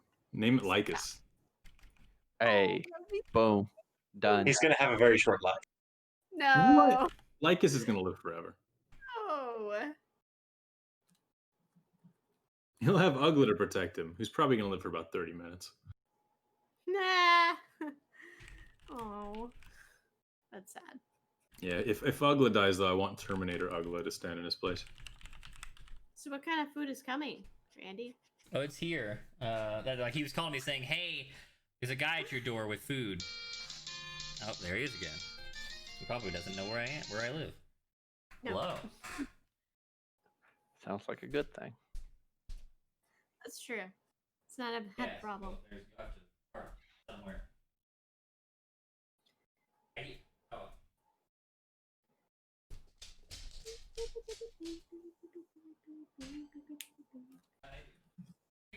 I just didn't want to be wrong. I'm so sorry, man. Oh my God. That's what I get for not checking my damn thing. Hello! Sorry. Great. It's not just a delivery guy. It happens to be a very random busted. Very charismatic person. Oh, thank you. Like my play? Sorry about that. Is he gonna play with us? No. He's gotta be on Oh, NPC. yeah! Oh, it's coming along good. What are you gonna wait to hang these? What? The old pictures yet up? That's all the other ones are up. I just don't have any spot for that particular. That's good though. That brings it. That looks nice. Yeah, like No, it's getting all good. the dog bed on your Yeah. couch. Hello. Hi. Do you remember me? I don't know. No longer afraid. You should remember you should be running. That's true. Sorry again. No, babe. Dude. Where's your oh, sorry. I was reading. What? Oh, He's not Yeah, gonna let him seriously. get the food. He came to get the food, didn't he? He's got it. He's got a bag in his hand. It'd be really funny if Randy gave him like a bag of just like random shit and just kept Here, food. take this. Yes, here's your food. He figured it out, and he had ordered some a while back, and he still had the bags for it. And was like, "Here." Of course. Mhm. Yeah. Oh man, I've got a huge I've got- collection of just random bags in my kitchen from old junk like that. I'm still streaming. Are you still alive? Yeah. You couldn't even send Lauren? No, she's streaming. She's doing like a He's Patreon thing still right now. streaming. Yeah. But you're, Share stream. you're literally have- alive right now. You're gonna be I gone have to in like go. half an hour. Yeah, I'm still talking. I guess It's he a lives blank pretty chair. close though, right? He's It's got a dual blank chair seat. chair. I'm loading up Yeah. Bustin right now. He's just got a chair up. That's fucking hilarious. Listen, we can do better than 5, okay? The bar is so low that 1,000 plus people are sitting there staring at a chair. 1,400 people. How could we do better? You Like It's this. random. Watch. Hold on. I feel like every one of us would have to be shirtless for us to have a shot. That's the only way to get noticed in Glitch anymore, man. Dude, Pepper, we've literally been doing this together for like a year and a half, and we still Yeah. survived. Should have done it at the very beginning of the Yeah. stream, or when he walked in. Come watch Bustin' here. Yeah. Yeah. Hilarious. That would have been good. Oh my god. That's great. That is great. Very entertaining. So entertaining that it's chat Yep. counting. Count. Okay. All right. Cool. After that distraction, Yeah. dungeon. Does all that stuff I just sent you make sense? I mean, every part of it that's not unknown. Right. Yes. But like So especially the last part mostly. yeah, basically, if I want to, basically, I'm going to feel the blade urge me to do this, and if I don't, it's we're gonna have a little squabble. Correct. And if you like if you like ideally you're just gonna like if you give into its urges, then sometimes you're gonna do that thing against your friends, and that may not be a good idea. But if you resist it enough, it will probably get mad. So the roll is optional if I want to resist it or not. Right. The roll is optional if you want to just take the fail effect. If you want to volunteer for the fail effect, that's fine. You just do that, and the blade, the weapon's happy. But Yeah. if you want to roll and you do that and you like succeed on the roll, i.e., resisting its desires, it gets mad. Yeah. Yeah. I guess that it would be like, yeah, I want to be harmonious with my weapon. So in general, I'll try and like, sensing what it wants. Ugla would definitely go along with it because that's not even unreasonable. Right. Well, I mean, he's a bit of a temper too. unless it's one of your friends. Like I mean, this is gonna happen when somebody tries to heal you. Yeah, it's literally any spell. Yeah. I mean, yeah. Well, that's going to be a massive issue, I suppose. I mean, Yep. unless like you'll just have to you'll have to juggle when you choose to resist and suffer the consequences when they happen. Like, The problem is my teammates who would heal me. I mean, that'd be a lot of damage. yep. Now it's not saying like your full attack capability doesn't mean like pump in your spells, do all this blah blah blah. No. It just means Swinging at swing them could be twice. Yeah. devastating. Yeah. I mean, it's not a lot of HP. I agree. So we're gonna have to come up with some. Oh, I mean, we could have like everybody mix up potions and just throw them at me, right? I that's not gonna cut it. Like spell or spell like effects are still spells. Oh, It's that the ego here is I don't need your help. I'm the king of the castle. oh, I see. So it's more like it's like a lion kind of cat. Right. Wow. So that's like very much not Ugla. Okay. Yep. This is just kind of sinking in. But I mean, assuming that like those things don't happen a lot in your group, you guys are pretty like enemy focused rather than like interior utilities.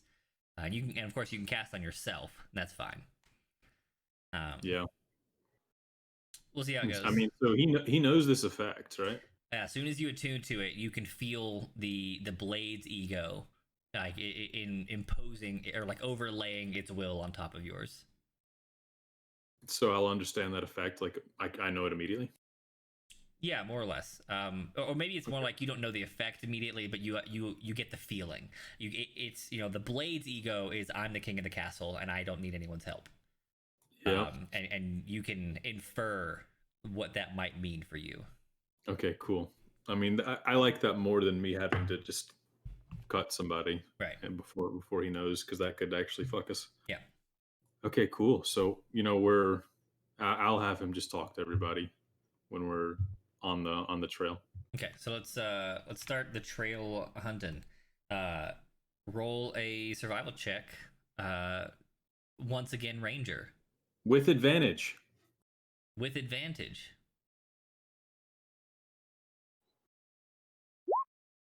Sweet. Nice. It's good to have you back, Rezik. I know you're a great scout. And it's been 2 days, and the trail is relatively cold. But in his hurry, he was not making any attempt to disguise his passage. And so, in the light of the day, while most of the bare footprints have been have long since faded, it's still easy to find markers of his passage. Broken branches, like torn grass, maybe dug up pieces of earth where a boot hit too hard. It is not difficult to follow his path northeastward to the wood. Coincidentally, it's right around the same location that you met with the bandits previously, or the Lumberers Guild. Oh. Oh wait, no, that was an Alderheart. Yeah. What am I Yeah, thinking? that was up there. What am I thinking? Yeah, up never that mind. edge of Never mind. Never mind. Yeah. So yeah, just the northeast edge of the wood here. I mean, that's pretty close to where we needed to go to find the mineral in the lake that we could go back and Yes. sell, right? No, that was also Alderheart. I thought we found it towards like over in here. Yeah, Yeah. the end of that trail. Correct. Yeah, it is out in that direction. But not that far. Not at the edge of the wood. This was within a day of Alderheart, which is where my little circle is. Gotcha. Okay. Okay, very well. So we'd probably have to stop by that after we figure out Evenheart. Correct. If you wanted to do it that way. All right. So you guys are on the trail. If you're planning on having trail conversations today, we'll gloss through the first couple of days in this way. Okay. So as soon as we so Ugla is going to just talk Rezik through all the events that happened at the Avium while he was someone else. Basically, what all transpired in those 3 sessions that we had, as far as Ugla remembers. So pretty much everything except things are going to be real hazy when we're talking about the Morty stuff, where he's remembering stuff. Maybe I guess I'll ask Lycus to fill him in on that stuff, since I can't quite remember all of it, since I was busy passing out the migraine. Mm-hmm.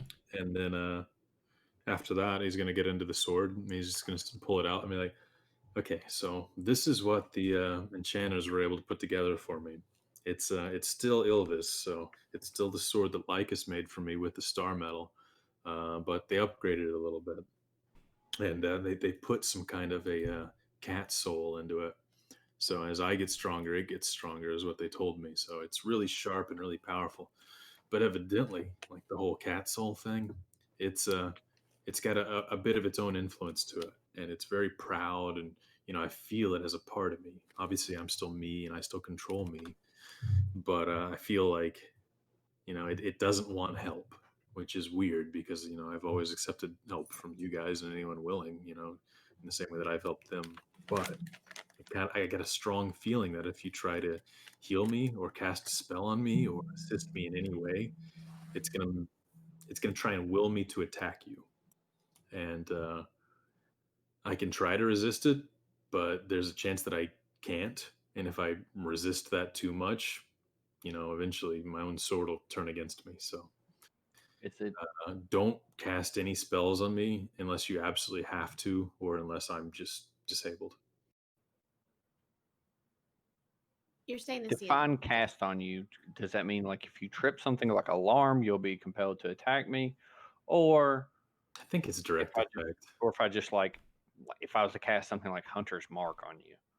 Anything that you'd cast on me, I think. Like it feels like it doesn't feel like we need help. So anything that you would cast directly targeting me, probably is going to make me attack you. Okay. So that's really weird and not in my character, but in order to have this power, we have to adapt. Out of character, did you tell me about about you passing or no? Yeah. Okay. I mean, he'd fill you in on literally everything that happened, including the boy stuff that he glossed over earlier. Boy.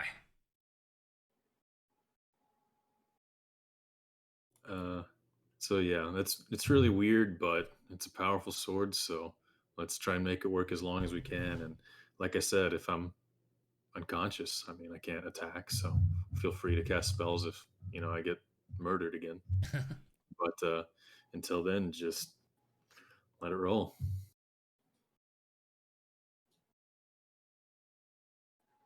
Alrighty. So that All right. conversation happens. Wait, actually, this really cool ring. Yeah, we can totally cast spells through that. If y'all want me to have spells from you, you can just store them in this ring. That'll work, right? I can't attack a ring. Right. That would count. Like you activate the ring, so that sort counts as you as the source. Right. But it eats your action to do so. So you're sacrificing in that way. That's true. And I guess if it's like a healing kind of thing, I probably could have done it myself. Right. Yeah. Although There's we a shield and then that 4th level spell that's in Star or something. Starry something or other. Stellar baddies. Yes, the stellar baddies. Stellar Baddies. Which is interestingly, I think I said this last time. That's the name of a yoga studio down the street from me. I've been to a couple times. Really? Pretty clever. On the evening of the third day, which is about the time you're making your way out of the wood, and you're starting to travel northwest between the wood and the mountain. A couple of things have happened so far. One, it's gotten pretty cold. As I was saying earlier with Alderheart, the more east you go, the colder it gets. As you're breaking cover of the wood here, it's very chilly. And at night, you are like huddled around the fire with, with like all your warm weather garb. You haven't run into any major issues. At one point, Rezik, you thought that you were going to have a run-in with some bandits, but either they saw you and ran, or you just didn't happen to meet up. On the evening of the third day, what's a non-intelligent critter that could be in this game?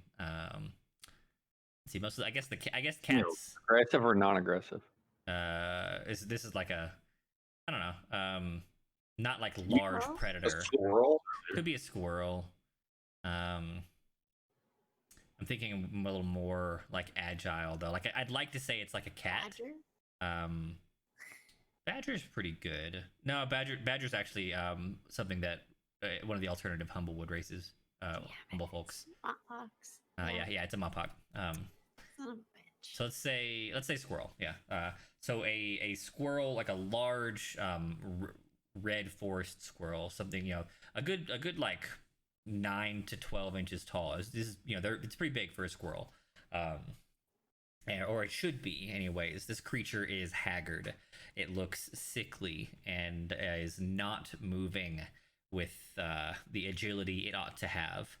You guys have just recently set camp, and this thing comes essentially dragging itself into the camp, into your campground. It is wrapped with a kind of thin spindle of twine, and a very small scrap of paper is attached to that twine. It like as it's coming into the campfire, its back legs fail, and it literally drags itself to Lycus. I'm gonna go ahead and take aim, and No. Nope. I'm already doing it. I'm putting the I'll aim go out. gonna jump in front of the arrow. Hey, Great. Now your sword can't is believe you were that back. Roll, Lycus walks over to the creature. both of you roll initiative. Yeah, what the fuck? Wait, who's rolling initiative? The two of them, like you're getting up, like what the hell is this? Walking towards it, and then behind you, or on the other side of the camp, Rezik is drawing his bow, and Rezik wins initiative. So yeah, as you approach Lycus, an arrow just pincushions this dying, sickly creature. It more or less explodes, not because not that the arrow was explosive, but that like the creature was like a gas bubble on the inside. It just kind of pops in a sickly, bloody, like fuming cloud. Nothing like large. There's no like gas attack happening here. It's just like his body was, on the edges of life, and there was a big, gross bubble inside of his stomach. Yeah. So yeah, it just pop, and then like just a little bit of like sickly goo and blood in a 6-inch radius. All right, Algo's furious. He looks at Rezek. Why in the fuck did you do that? I can heal things. I can cure diseases. Why would you kill that innocent creature? We could have saved it. Did you not see that thing? Yes, I saw it. It needed our help. It's why it crawled to us. To be put out of its misery. At least let me try to cure diseases and heal animals. And like, what would you have done that if it was a person? Gamera could have spoken to it. Lycus is just gonna shake his head, and the whole conversation is gonna take the note. Okay. You have the note. I'm so confused. I know we spent that time together at Natural order. Natural Order, where they were into that kind of thing, but I didn't think it sunk into you that deeply. What do you Yeah, mean? We have to It's, protect I didn't. life, It not was destroy it. suffering. I put out of its suffering. I don't know what you want. Uggo holds his hand up. I can stop that suffering.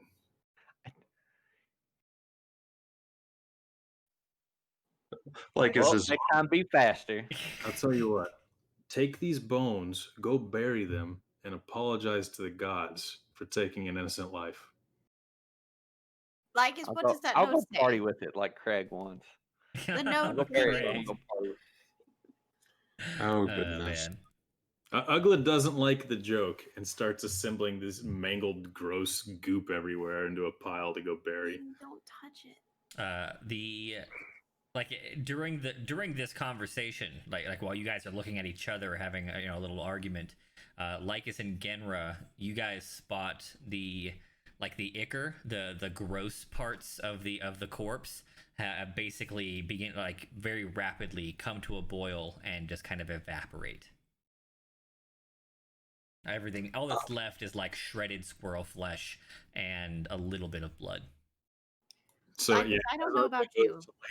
like, scoop this stuff together. Yeah, like Ugly, you turn around and you're like, where'd all the sickly, gross bits go? That was not natural. At all. Whatever that was something that someone did. Detect magic. Is there any lingering magic from where the squirrel evaporated? Was that a special necromancer arrow, Rezek? Ah! That was a Just gross. for that, I'm throwing a big party for this guy. Detect magic does not reveal anything. Looks completely mundane.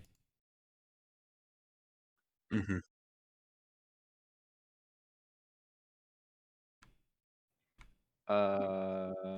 Good.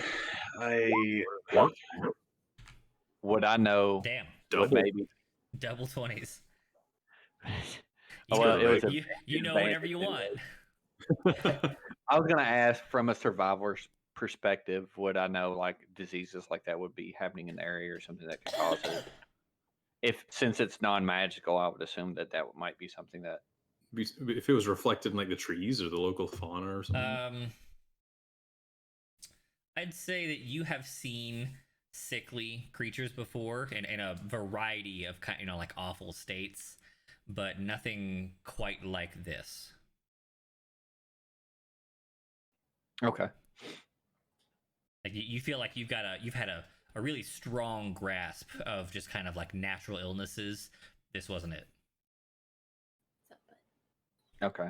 So I'm gonna guess my character assumes that it wasn't natural. But what would happen? To the A creature? safe assumption.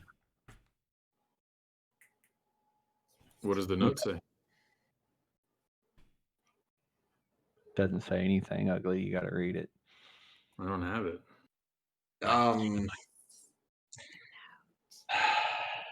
He was making a joke that pieces of paper don't talk. Right. But Lycus is also looking at the piece of paper sign because this is like too on the nose compared to other things that have been. I mean, yeah. Shade your eye from those that hold fire. The flames are the seeds of his eternal desire.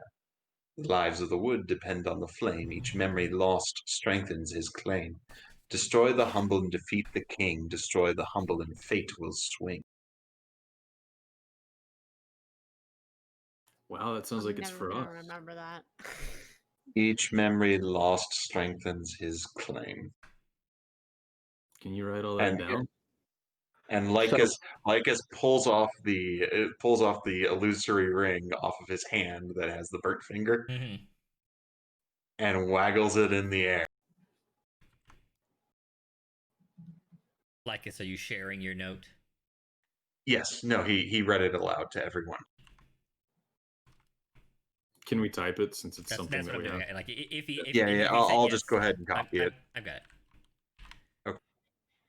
And I just say out loud to the group. So it's talking about whatever king it's talking about. It means that every memory that we lose. Have you guys been losing memories? Yeah. And it's real painful and terrible when we get reminded of it. So if you hear me, if you say something that you think I should remember or know, like, and I say it's painful, let it go. Same with Genra. She was right there with me. It, It's true. This was terrible. They were trying to use it against us when you were that malicious Yeah. fool. That's what all that was about with Morty. I mean, I told you all about that. And as is always the case, anytime you try to figure out the plot, you roll D100s minus your Ashen level. So if you whatever your Ashen level is times 10 minus 100 minus that is your D100 roll.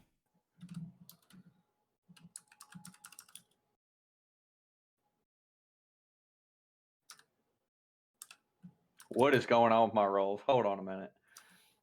Nice 100. 100? That's 3 straight maxes? All right. Isaac's got some fucking hacks. How'd you hack one? How the fuck did you hack roll 20? 2 20s and then a 100.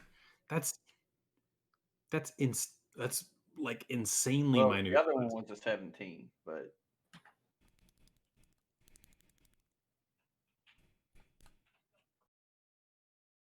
All right. hey, So of course Ugla fails as always. Everyone else is still doing pretty well. All right. I will DM Ugla his fate. Not a fan of this disease. I will. Okay. So thoroughly enjoying having my ranger back now with these rolls.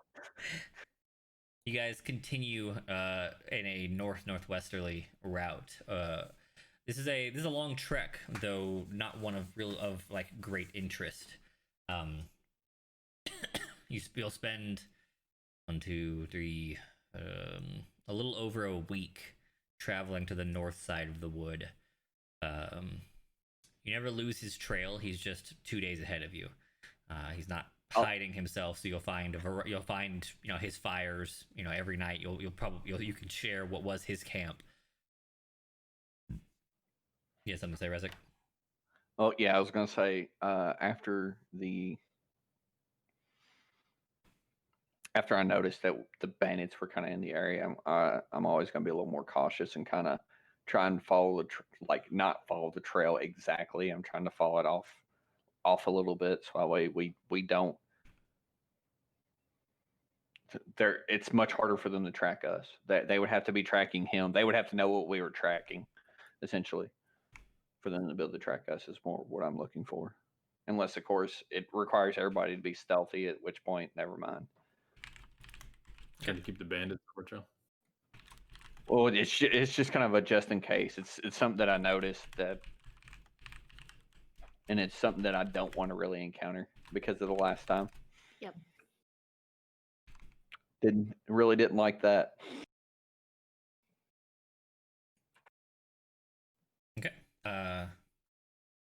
Several times you spot signs of what is likely bandit movements, especially the first couple of days outside of the wood northeast of the avium. You know from just general Humblewood knowledge that the old bandit fortress, their old like primary base, is somewhere in the Crest Mountains to your east, and it is likely somewhere on the kind of like larger section, which is basically directly east of where you are. So you see a lot of foot trails and even some like old wagon tracks passing in this direction. And so those first couple days and nights you spend like extra on guard. But after like the first 5 days or so, when you're closer to that northeastern section where maybe you would cut back in if you were planning to head towards Alderheart past the pools, you no longer see any of those signs. Okay. All right. You head north, and on the 9th evening, you see that he is no longer skirting the wood. It looks like he's breaking away and heading directly north. You guys are currently here.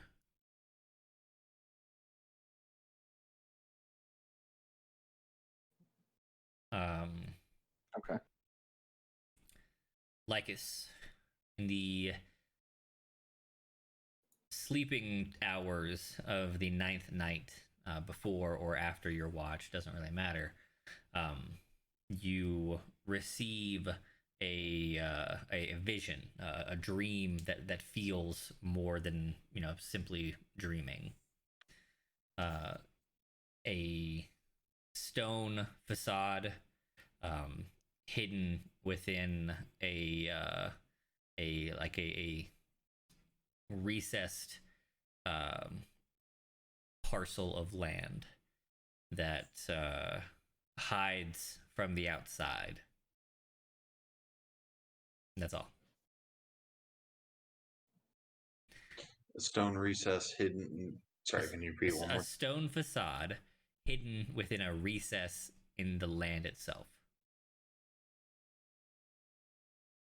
So, facade is an architecture or fancy word for the front of a building. Mhm. And then recess within the land, maybe a valley or like a chasm, a canyon, stuff like that. Right, recessed, so like a playground, right? Yes. There will be Definitely that. five third or fourth graders, one of which is tall and fat and sings like an angel. Naturally. Man, I miss Recess. That was a good show. A lot of that Saturday morning stuff was great. Yeah. I liked Spider-Man a lot. Hell yeah. Super good. Another thing I'm excited about from PS5, Miles Morales Spider-Man. Yep. Hell yeah. Yeah, they started strong Very and dope. finished strong, man. Hell yeah. Like they start off with Spider-Man and Gran Turismo, and they finish with Horizon.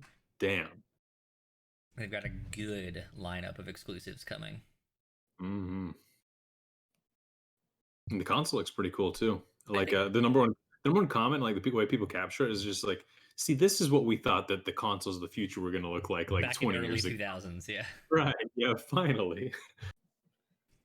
Somebody makes some really weird ass future tech looking stuff. Mm-hmm. Alrighty. So you awake on the dawn of the 10th day. I guess I don't know if you plan to comment on that. This is your opportunity to do so if you'd like to.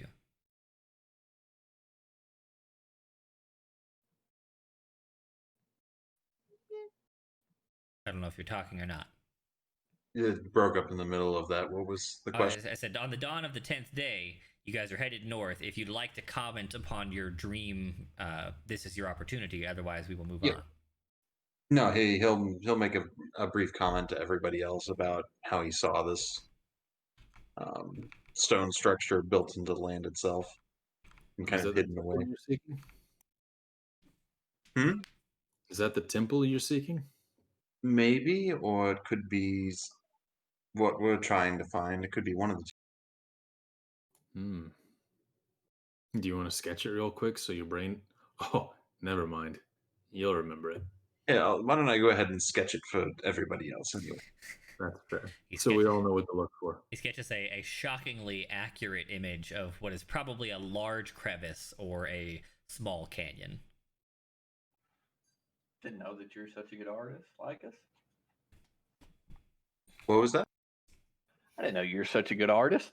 Uggle pulls out his blade and shows him the side that still has Uggle's work on it. Oh yeah. I'm just trying to think. Wood carver's tools for like maybe like a charcoal pen sort of. Yeah, you could certainly have a charcoal pencil. There you go. So you travel the 10th day, and now that you're no longer like messing with the woods, you make much faster progress. Here too, to the north of the wood, is also quite cold. It is conceivable that the cold comes in off the eastern or northern side of this ocean peninsula here. Yeah, over there. So you head northerly, and at the end of the 10th day, you spot what looks like a large rock formation. There is a not quite an arch, but it looks like somebody, some giant picked up huge boulders and stacked them on top of each other to form a rough kind of semicircle.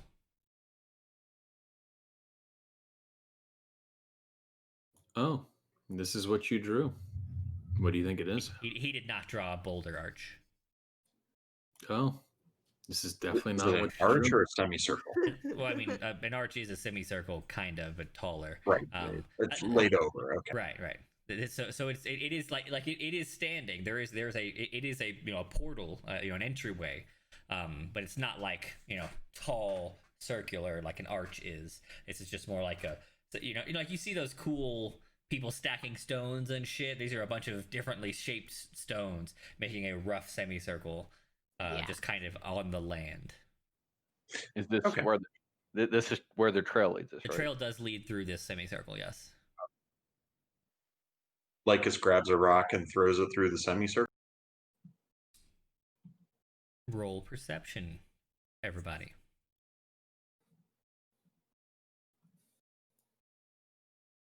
Rezik, what are you doing? I don't know. I There's don't something know what I'm wrong. doing. Got my luck. You want me to There's roll? something You wrong. want me to roll again just to No, see it's if something fine. No, keep it going. Okay. No, it's impossible. I believe That's in fine. you. You've got It's this. impossible. 2 20s, a 100, and a 20 is impossible. You can do this. I believe in you. Just keep them Do 20s. a 1D1000. Sure, do a D1000. It's gonna be like a 2. Oh, it's a 1. That'd be funny. If it's not, That's shockingly That's high. very close. But it is not 1,000. Whoa. So Wow. I Holy mean, that's a shit. 20. That You is a need to go 20. buy a lottery so ticket. I was convinced, consumed, and also convinced that there was some sort of error on your client or a setting or something causing an aberration. But no, you just hit an event of such unlikely statistical significance that it's impossible to ignore. Yep. 2 20s, a 100, and then a 20, and then even throw the fucking Well, yeah, this is 97 technically. the first into it. 20. The first 20 was a 17. No. We're talking about your double 24s in the survival. Yeah, Oh, that's 2 nat That's 20s. That's 2 nat 20s. Oh, Yeah, and even this last roll is 19.99. Like, this is like astronomical. Anyways. Basically, if you were playing craps in Vegas, They'd kick you out. You'd be you gone. would be unfathomably rich right now. You would be up there with the greatest streaks of all time. That's insane. Now, luckily, we are. It is well documented that Roll20 has streaking problems, so it is actually not unheard of for people to roll a lot of 1s or 20s in a row. They're not. It's not pure random. It's not pure random. Nothing. Well, I mean, okay. So let's talk technicalities here. Nothing. There is no such thing as true random on as can be produced by a computer. It is at best extremely complicated pseudo random. Right. Now, I mean, extremely complicated pseudo random is as close to random as we're going to manage. So That's it's a human still thing, right? astronomically unlikely. However, it is well documented that roll 20 does have a bad habit of streaking. And it's not necessarily ones and 20s, just that you might get stuck on the number 4 and roll 18 4s in a session. So roll 20 has questionable algorithms. It does. It definitely does. Well, that'll sober a little bit of the mystique away, but still, that's fucking crazy. It's still nuts. Yeah. The fact that his last one was a 979. Oh yeah, crazy. All right, so the 24 actually. It was DC 15 here. You Rezik and Rezik alone, you spot the slightest of shimmers as the rock passes through the archway or the semicircle.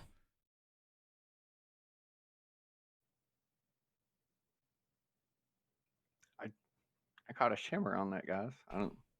Did any of you guys see anything? That's probably what Lycus was looking for.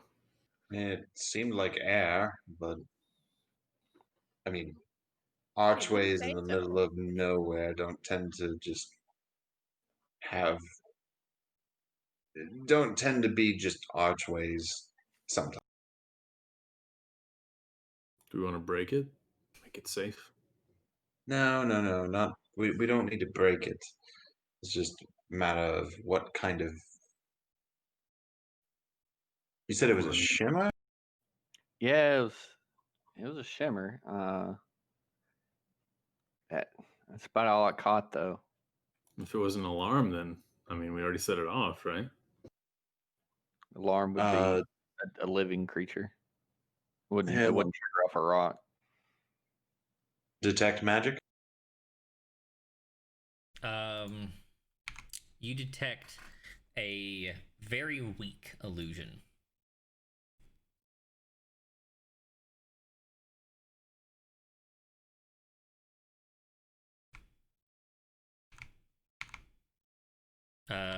You suspect that the illusion hides the real magic.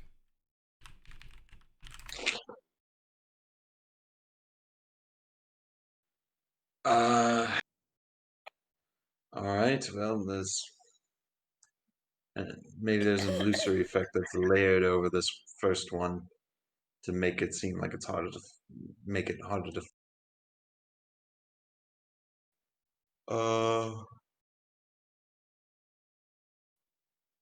He goes to investigate. Okay.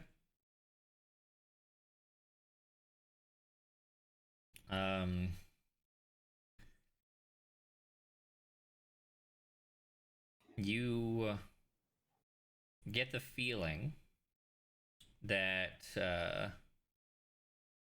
there is more than meets the eye here, but you don't know what.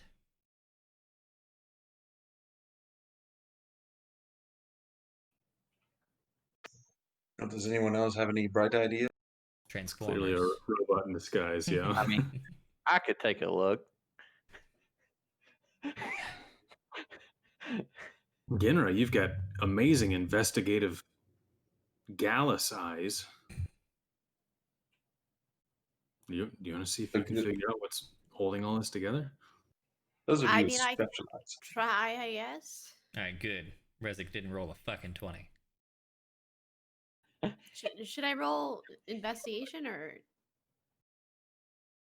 would perception work here? I Nope, don't know. this is an investigation. Okay. Nope. It Can't see shit. It looks like a grassy field beyond an arch, or a I don't know, a gateway of some kind. Ugla knows That's he's not so like good at anything. seeing things, but he'll give it a shot too. All right. Definitely looks like a grassy field. Oh yeah, it's a grassy field. Yeah, grass. All right. Yeah, grass. I just make the joke. Well, we could always have Ugly go through it. He's already died once. And pat him on the back, kind of. I mean, yeah. It's not like I can come back again, so what's there to Oh. lose? Oh, you can't. Oh. Well, sorry. I thought that you could just keep Or coming maybe back. I can come back again, but only as a secret Ugla that's actually going to kill you. Ugly was very sassy tonight. Oh. Very sassy. I mean, Well, who's going to go through it? I mean, we don't have all day to stand here wondering about it. it's Like us doing walks through. Yeah, Oh, I was gonna say I see him walking through. I'm gonna walk through with him. Ugla's gonna back up a lot. Who went through? Like us. Lycus and Rezik. then Rezik. Okay. Yep. All right. Lycus and Rezik, you pass through expecting, something. You're like your senses are on edge. You're looking around. The only thing you see is that the grassy field changes to kind of a, not even like a deep, but a swampland. Nothing so like deep and swampy as the mock fields. It just goes from like open grassy plain to like slightly moist bog. Debaug. And it's clearly different, but when we look back, what do we see? Looking back, it looks the same. When we look back, what at the portal, what do we see? Nothing. It looks. You see your party, just chilling. More bog. No, but grassy plains. Like, but what you thought they were, it still is. Weird.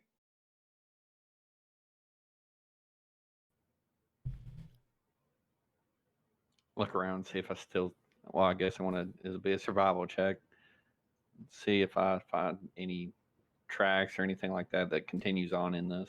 And you get a D4 as a guidance. Cool. I should have said it before You he should have. rolled. So Okay, fine. Roll no, the 1d4. no, too late. You spot what you suspect are still the footprints. They lead into the bog area, and it looks like he must have known where he was going, because there's like some kind of hidden, but not like super well hidden rock paths that like stand out above the wet kind of marshy places. So, and they're like narrow, no more than 12 inches wide, but they look to reliably stand out from the muck. Ugla sees them continuing on and says, "Okay," and just walks through. Okay. Ugla, you see the swampland.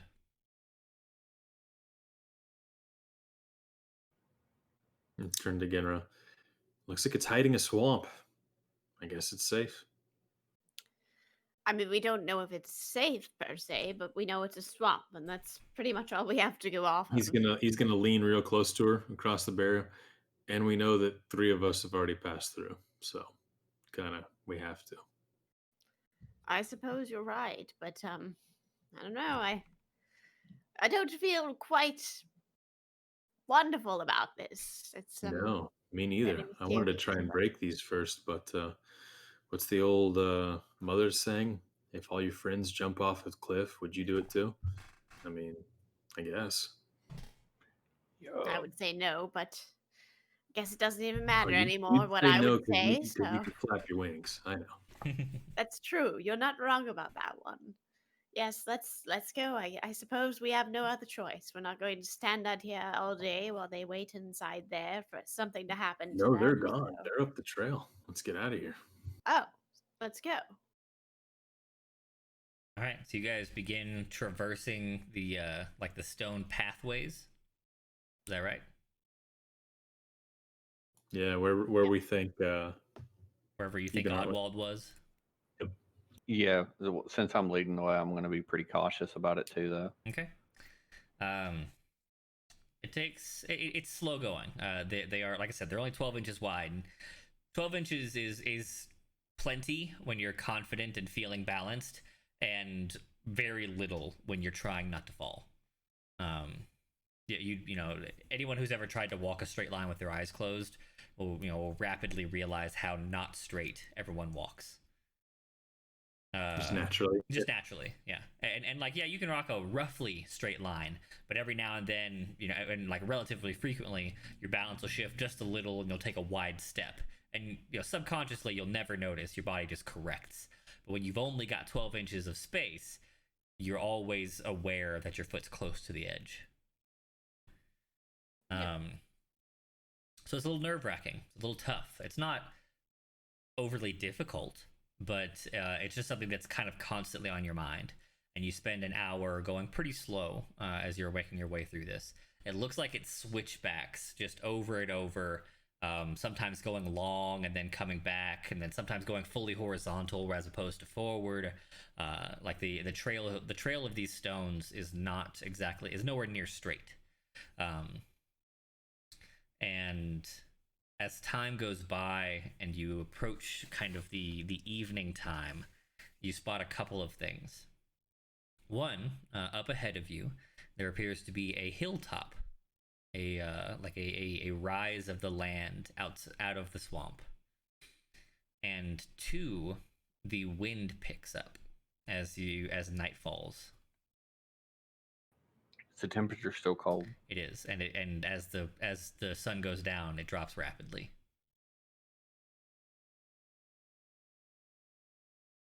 Okay, I'm gonna be like less cautious and looking for like things that could harm us and focus more on moving quickly, I guess. Okay. And I'm gonna usher them to do the same. As the temperature's getting cold, we need to batten down for the night. All right. Does everyone hurry? Yep. Yeah, let's do it. All right. Everyone make a dex save. Yeah. Fucker. Nice. Nice. Oh no. Okay. Genra bringing up the rear. If that's unfortunate. I was in front of her. Yeah, you're in front of her. That's what I mean. So like if you guys were Yeah. hurrying, she is the least likely to be noticed. But I mean, being right in front of her, if I hear her start to slip, definitely try and help. Oh, for sure. Well,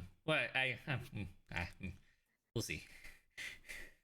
Depending It'd on be what, a quick reaction. Yeah, depending depends on on what how quick happens here. slips. Well, Yeah. and the allotted space. Like you're gonna have to turn 180 in a hurry on a narrow divide. It's Yeah. true. Luckily, he's feeling pretty dexterous right now. He is. Evidently. That's true. Genra, as you're hurrying along, you take the wind gusts up and like ruffles your feathers and catches you, like with extra force because you're a feathered critter, and you feel yourself slipping.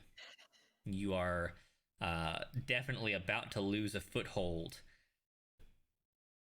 You can either like let your foot slip off and into the muck, or try and keep your foot on and use fall to your hands and like catch yourself that way. Which would Genra do? Probably hands. Okay. In the moment, knowing that you're about to slip into the bog land or the forest or whatever this is, what do you do? Would she scream? Would you go like or just like be like damn it and fall to her hands? Like how would Genra react? Okay. I guess you would just kind of make like a.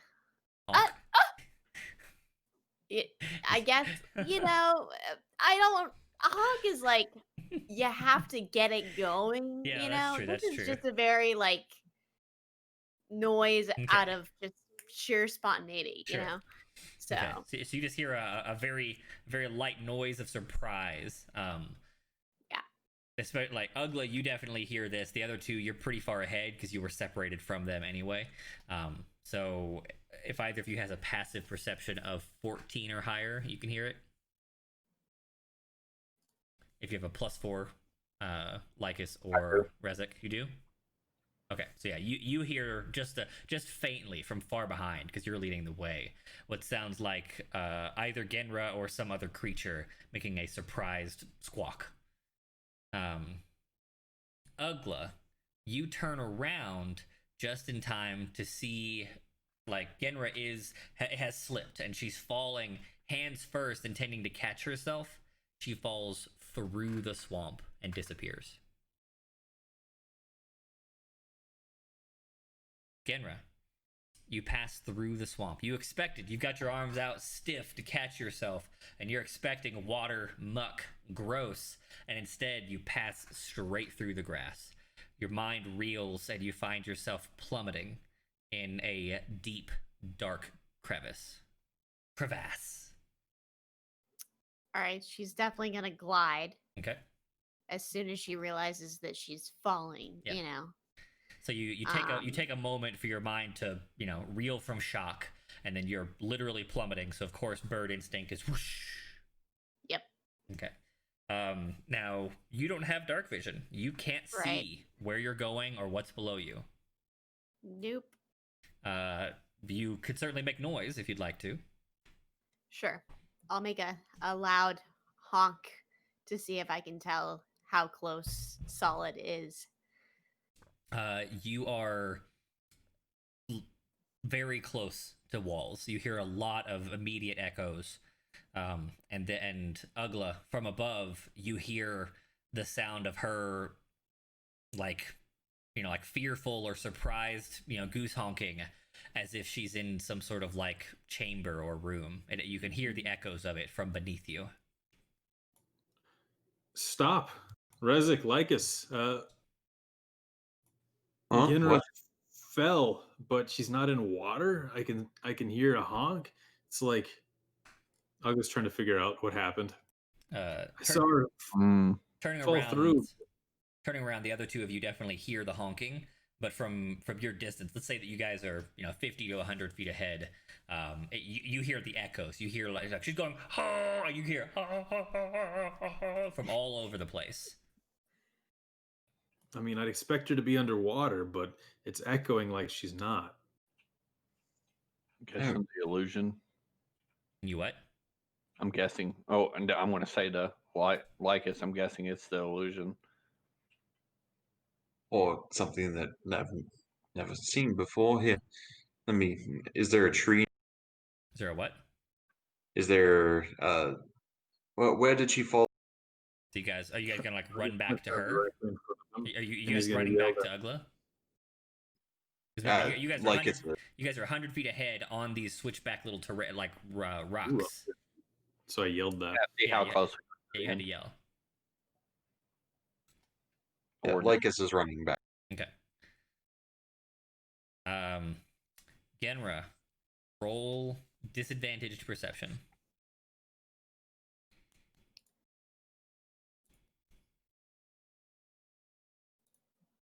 Nice. All right. Because you rolled well, roll advantaged dexterity save. Nice. You are the walls, like it's dark. Like you're not climbing any height here. You are gliding Right. downwards. So you are repeatedly trying to dodge walls, and just your amazing vision and your great reaction speed is keeping you from most harm. Every once in a while, you bump the sharp cliff face and end up taking 4 points over the course of the next 2 minutes as you are gliding through this dark canyon. And every once in a while, you bump into the wall, get a long scrape on the arm or something like that. You end up taking 4 damage over the course of that. But after about 2 minutes, you will land somewhere in abject darkness. Trio, the two of you ran back to Ugla. That takes you 30 seconds or so, having to switch back across the rocks over and over. Go ahead. I was gonna look down at the water and yell, "Genra, are you okay?" Genra, you hear a muffled something, but you're not sure. Like you can't tell it's Ugla, and you don't know what it says. Got it. Let's see. And this is still in the midst of your flight. It's only 30 seconds in, so you're still gliding at that. When you hear, and then the echo. Okay. You get no response, Ugla. Guys, hold my feet. I'm gonna stick my head underwater and see what I see. How about you guys let me do that, since I'm smaller? Okay. He doesn't weigh twice as much as anyone else. Yeah, that's true. I guess y'all probably couldn't hold me in my armor if I did slip. Yeah, I'm gonna just shimmy along here, and you just switch spots with me and lay on down, and I'll sit on your feet. And Or we could do Lycus, because I can't see shit. Thinking with his brain. It's true. The water's probably pretty dark if it is water. All right, Lycus, come here, dude. All right, so you guys dangle Lycus, and Lycus, you're gonna essentially you're gonna think you're putting your head into the swamp, which doesn't make a lot of sense. Yeah. He holds his breath before he goes in. Yeah. You plunge your head into like it's hard not to viscerally expect, Yeah. even though you are strongly suspecting this is illusory now. You see water, of course you're gonna be expecting cold, tepid, muddy. So you close your eyes, expecting to plunge and then like slap face first in the mud. But as we know, Osili, your head passes straight through, and you find yourself looking below, and you hear like sound is awkwardly distorted here. You are just below the illusory line, and it sounds kind of like you're underwater, even though there's no water here. It's just like that's one of the effects of the hallucinatory of the terrain. And you are looking with your limited dark vision into a deep crevice or canyon. You cannot see the bottom. He pulls out he actually, let me see if he has a sunrise.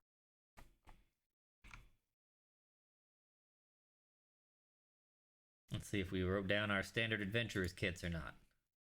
Yep, he wrote down the Dungeoneer's pack, which includes 10 torches. Yeah, you got torches, not sun rods.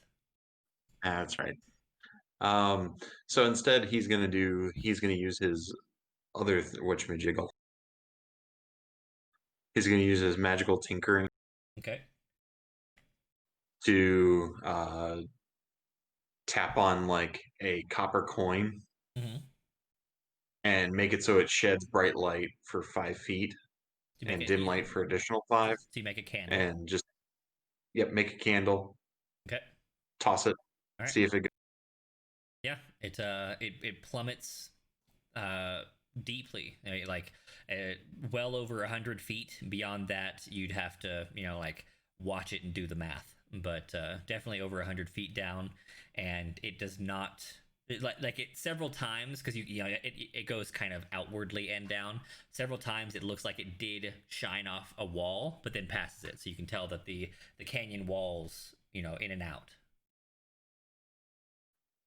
He wiggles his leg to get pulled back up. Okay. They hoist you out.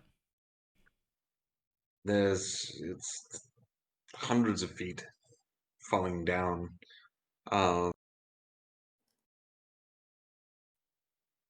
What do we Do do? I have? I don't know where she went. I couldn't. Well, looks like she's lost. Well, Genra's gone. Guess we better go home. You know what? Just if we're going to be like that, just throw me down there, and I'll just feather fall my way to the bottom. Can you feather fall me too, so I don't have to take off my armor and use my wings? Yes, I can. And unless we're gonna like torches or something, I can't see. I don't. Just hold my hand. We can all fall together.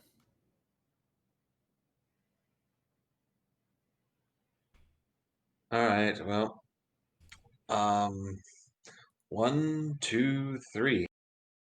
So you guys are gonna hold hands and hop into the darkness. Yes. Mhm. Okay. All right. Okay. You guys hop into the dark. You immediately are engulfed in that watery, sound barrier, and then it kind of normalizes 5-10 feet below the illusion. You are in a pure, like an abject dark, like pure darkness, as the illusion itself blocks out light above.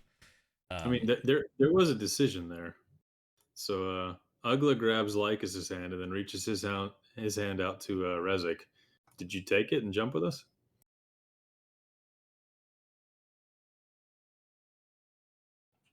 Yeah, I realized I wasn't gonna be alone, or I didn't want to be left alone, so I grab a hold of his hand. Cool. Yeah. Cool.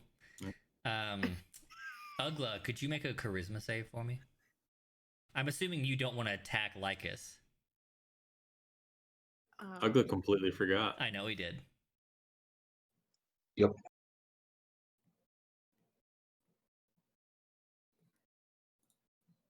Nice Nice. roll. This is the best rolls we've had. Kitty, It's an stay office. down. Yep. You feel you feel the cat's like hackles rise. Yeah. Like it's it is displeased. Yeah. But I mean, otherwise, no effect. You can just like while attuned to the blade, you are always in the back of your mind aware of the ego of the blade, and its desires or its opinions and feelings are just kind of lightly ever present. Yeah. So Ugly just thinks to himself, "Oh God, even that. Yep. Oh, sorry. I mean, I guess we could have, gotten naked and glided. Shit." Okay. So you guys, feather fall straight down. Genra, you covered a lot of horizontal distance. Yeah. You are flying some 30 to 60 feet horizontally per turn for 2 minutes. So Yeah. that is 20 turns, something like 1,200 feet, quarter of a mile you travel. Paw. What kind of hole is this? It's a canyon. Um, It's very tiring. yeah. Yeah. I mean, not necessarily like gliding is easy. That itself is not a tiring activity, but the high stress, dodging the walls, hitting the walls, that's tiring. Yep. Yeah.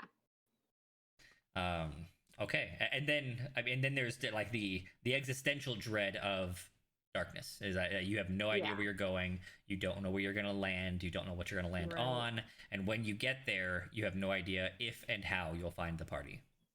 Yeah. Do we fall at a faster rate than she does, or is it relatively? I'm going to assume that if we're following the same rate, then we're going to be she'll land first, obviously. Yeah, she'll land 30 seconds, 45 seconds before you. But you fall at the same rate. You just make no horizontal distance. Okay. Do I hear them as they're falling? No, you're way away from them by the time they've jumped. That's 45 seconds later, so they're almost a minute of travel. You're 500 feet horizontally. So I'm just at the bottom of this canyon, freaking the fuck out. Yep, you land alone in the dark. No idea where you are, where you're going, what's around you. You hear nothing but echoes of yourself. You hear your own breath. You hear your like as you scrabble to the ground because you don't know you're going to hit the ground. So you airplane without landing gear skid onto the base of the canyon. Yeah. Take that last point of your 4 points of damage from hitting the ground itself. Stand up, brush yourself off, deal with the minor aches, and then that kind of alone terror sets in as you are in the dark in an unknown place. Oh, Genra, what have you gotten yourself into? Oh, gosh. What am I going to do? How are they ever going to get me out of here? Am I alone? If only Genra had the light spell. Or a torch?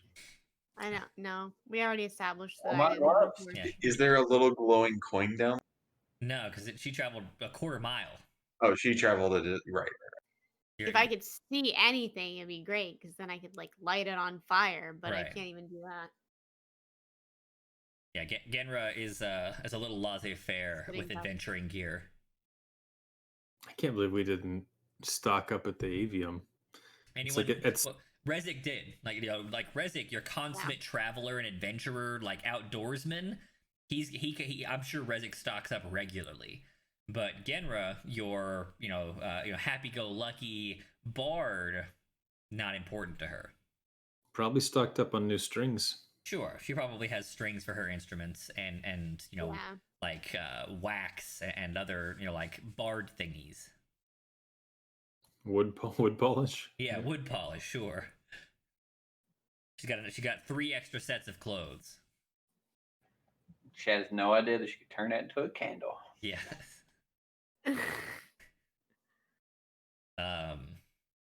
All right. Yenna, what are you doing? She's just gonna sit there, like, just to see if anything moves, if she sees anything, bright appear. Like, she's just not really sure what to do other than just wait.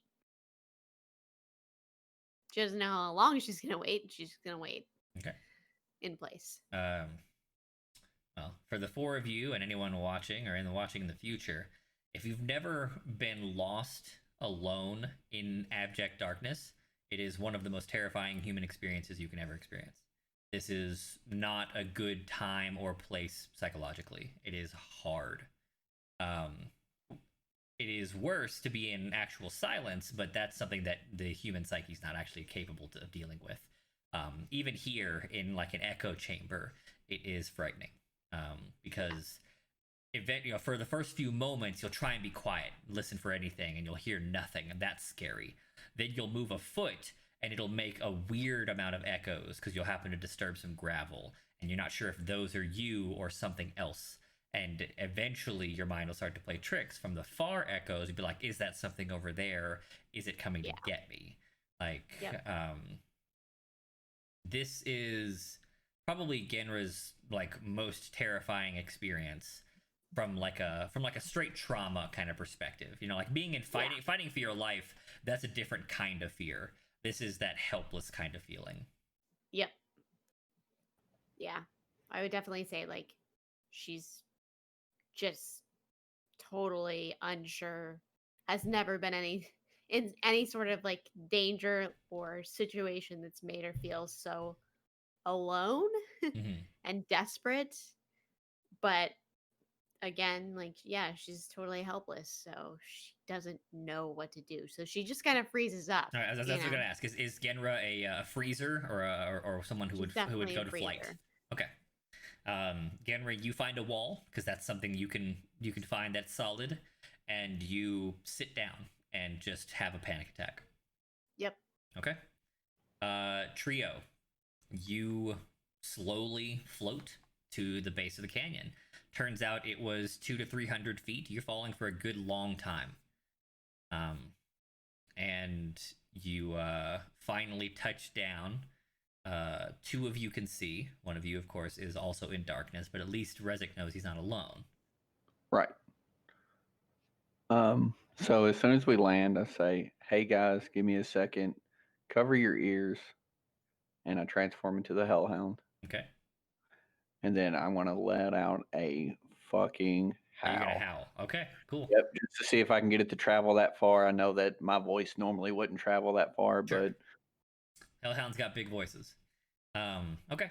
Yeah, Ugla drops your hand, watches you start to transform into this thing, covers his ears. Like as you cover your ears? Yep. Okay.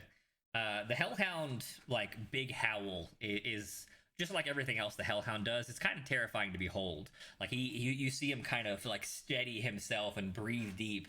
And as he howls, there's a burst of kind of like ashen fire that just escapes with the strength of his voice. So you guys have a brief light that blinds you even with your dark vision for just a moment, as this monstrous howl echoes out into the canyon. Genra, make a perception check. Man, I hope I roll well on this one. Oh, come on, it's Ginner in perception. It has, to be good, yeah. But now you've cursed it. Oh, well, nope, not anymore. One is a There 9. you go. All right, 25, yeah. Now the problem is, what does it sound like by the time it reaches you after it's echoed off the wall 10 dozen, like 1,000 times? And it's terrifying initially. Yeah, too. This like cavalcade of horrifying sounds comes crashing over Genra like a wave of sound just through the darkness. Whole army of demons. Make a what's the fear save? Wisdom. Is it wisdom? Yes, it tends is to be wisdom. fear-based. Yep. All right, so make a wisdom save, Genra. You are already paralyzed with your panic attack, and this just kind of rocks you. Like you are huddled in the dark, in a corner of stone, and you find yourself like this wave of terrifying roar washes over you and sends you like you were already panic attacking. You are now in a spiral. You are going straight down to your darkest darknesses right now. Oh no, what have I done? So once that finishes echoing, Uggo's gonna like, oh, okay, yeah, let's call out for her. And he's gonna yell out, Genra! The What? that like I will let you roll I don't know, a strength or charisma check. You are just like you're probably not loud enough, but if you roll high, I'll let you. It'll echo far enough. So he heard how loud that howl was, and he's just like, yeah, this is pretty far, pretty deep, pretty dark. I'm gonna need to yell as loud as I can. He's trying to hit it. So you said charisma? Strength or charisma, whichever you want. Okay. Genra, roll another wisdom save for this to pierce your panic spiral. Nah, you are the voice actually does reach you, if only lightly, but you're too far gone. Yeah.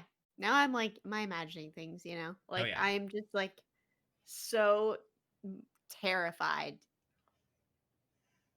Just actually on the brink of like mania. Oh yeah. So Okay. yeah. So wait on that echo to finish and then listen real close. A couple moments pass, but you don't hear anything. I'm just looking around. What do we see? I'm gonna go ahead and transform back. Okay. So I can talk to them again. All right. No. You should have sniffed me out. You're a dog. I can transform back. It's an hour long. I mean, I can't tell you to do that. So. Well, it's one of those that like I'm gonna kind of know like what the limitations of it are, so I'm not gonna try and sit there and waste it. Yeah. By just standing around listening to these guys talking. Yep. Okay. Yeah, so nothing happens after a few moments. You transform back. Nothing's happening. You can see that the canyon itself is not terribly wide. It's probably no more than 50 feet wide at any given point. Though 50 feet is not a small width, but it's not like some like an enormous distance across. But it is very deep vertically and looks to go an unknown distance, above, in front of, and behind you. Okay, so Uggo's gonna flip a coin and try and figure out with one being back and two being forward, which way he wants to just start walking. Well, I mean, you've got a rough idea which direction she went. She fell, facing that way. So unless she somehow turned around, she should have naturally glided in this direction. And I'll also throw out a suggestion. I'll head in that direction. I can definitely sniff her out, but it's one of those I ask both of them. I'm like, hey, I can definitely go probably find her quick, fast, in a hurry. Okay. And you guys won't be able to keep up. Do you guys want me to do that, or do you want us to stick together? I mean, you can make noise, and we just follow the noise, right? But he's much faster than you guys, is what he's saying. Like, I'm double the movement speed that you guys will be. I mean, if you can control your actions, can you just walk? So that you're going our speed? How do we know that she's not in danger? Well, or alternatively, you're running headfirst into danger and dying before you get. Right. We've already lost one. Let's try and keep the other three together until we find her. I was going to say, I can definitely see in my other form. Right. But if we're not going to be going, if we're not going to be traveling, if I'm not going to be traveling at that pace, I'm not going to use it right now. Until I think that we get closer, or we've been traveling for a little bit, and then I can go in this direction. Let's just go. All right. Yep. I'm just gonna grab your hand, and we're gonna start walking. All right. What pace do you travel at? Would you say you guys are in a hurry? Are you sprinting? Are you jogging? Are you walking quickly? Jog. Walking quickly. Walking quickly. Okay. Well, I want to go with their pace because I can't see. I'm aware. Yeah, I want to make sure that I know how long it takes you to get there. gliding has a certain speed, and walking quickly is a slower pace. And Yeah, we'll resolve that with Ugla grabs his hand, starts to jog, is deafened by how loud his jangling armor is, and then begins a quick walk. okay, so you guys are power walking through the canyon. Okay, power walking pace for a quarter mile, solid 5 minutes of travel. 5 minutes is a long time in a spiraling panic attack. Genra, I need to pull up an old chart. I'm sorry. It's an insanity chart. It is. I love it. Don't jump. Too late. She already jumped. She fell. There's a cliff edge beside her to jump from, though. All right. You rolled to fail this save a couple of times here. I will give you one more chance not to have a permanent disability. Roll a wisdom save. I'm fucked. Okay. I need you to roll a D100. Oh my god.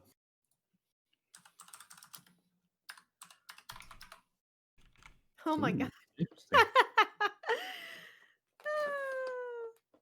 Okay. That's fantastic. This Right in the middle. This is actually not too bad.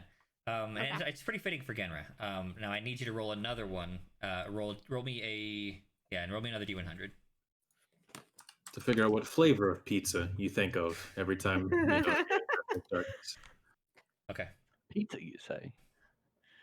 What does that have on it? Stop. Don't say it. Don't talk about it. How about Panoplos? They're I'm French. actually eating Panopolis. Are you dried Panoplos? Yeah, Cool. I have trail mix. That's good. Okay.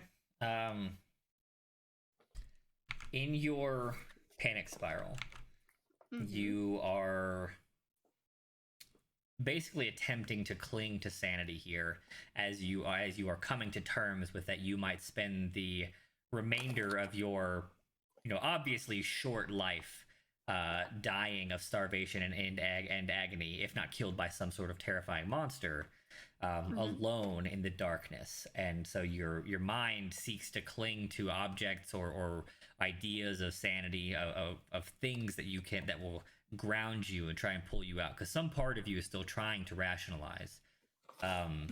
You pull out your new instrument and begin to very softly play, trying to soothe yourself. You manage to fend off like permanent mental damage by binding your entire persona to this instrument. This instrument is now your object. You will never be without it. If you are without it, you will return to this panic spiral instantly and with devastating effect. Got it. It's like her totem. It is her. Yeah, this is her totem. This is her lucky charm. This is her safety blanket. If this thing, if being without it is a cause for panic, seeing it destroyed before your eyes would probably destroy Genra. Wow. This is definitely my rescue inhaler. Absolutely. I feel the same way. So Nerd alert. make a note in that flaws section that comes with the character sheet that you have a desperate attachment to this instrument. Yeah, in case anybody ever tries to strip our weapons from us at some point. Yeah, Genrum will fight like her life depends upon it if someone tries to take this from her. Okay. Question. Yes. Will she know that until it happens? No. Trauma-based attachments to objects are not, they don't work that way, right? This is just a thing. While you have it, everything is mostly fine. you might develop small ticks, like you take a lot more careful care of the object.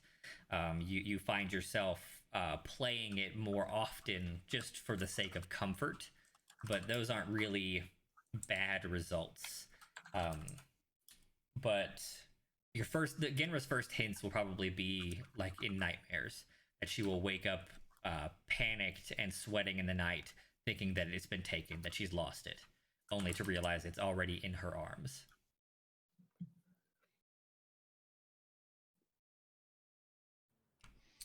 So, 5 minutes pass. This, kind of like madness effect really sets deeply into your psyche. And finally, you hear the ringing sound of metal and or like leather or talons on stone, and it takes a moment. They're almost on top of you by the time it kind of breaks through your own mental issues. Trio, you come upon Genra huddled in like a fetal ball wrapped around that new stringed instrument she recently obtained, rocking herself and sobbing. Is she playing it? Like one hand is lightly strumming, not playing. It's just more like making noise. But it is very soft. The position, though. Yeah. Her body position tells the whole story. Right. Yeah. I mean, she's literally completely fetal, with just a couple fingers just messing with the strings as she sobs. Okay, yeah, Agla's just gonna say she's over here and run over there. As soon as he says that, I'm gonna light my gloves on fire so I can see. Okay. I guess drop my hand first, please. Burn Ugla. Ugla feels nothing. His whole hand is already burned. Indeed. Yeah. So we see Ugla like dropping hands and beginning to run towards Genra. A soft like torch level illumination coming from Rezik, and Genra's eyes kind of like pulling out of that pit of despair. And we're gonna end there. We'll pick up here next week with the Canyon in the Darkness. Yeah. Man, we were one roll shy, never even knowing what was down here. Yep. Now we're gonna go kill some stuff, I bet. Or something. Or maybe just be down here forever. Or be trapped Maybe and just die. Yeah, who knows? Man, do you all remember that time we all fell into a pit and almost died, and we ended up being stuck down here? that was crazy. Us, that was 3 days ago. I remember. Who would have thought that everyone would end up daisy chained off Ugla's back while he dug his talons in and climbed up on his own? Wow. That would be impressive. Well, all right. Those of you out there on the internet, we appreciate you. Have a lovely week and weekend. We will see you next Thursday. You don't need a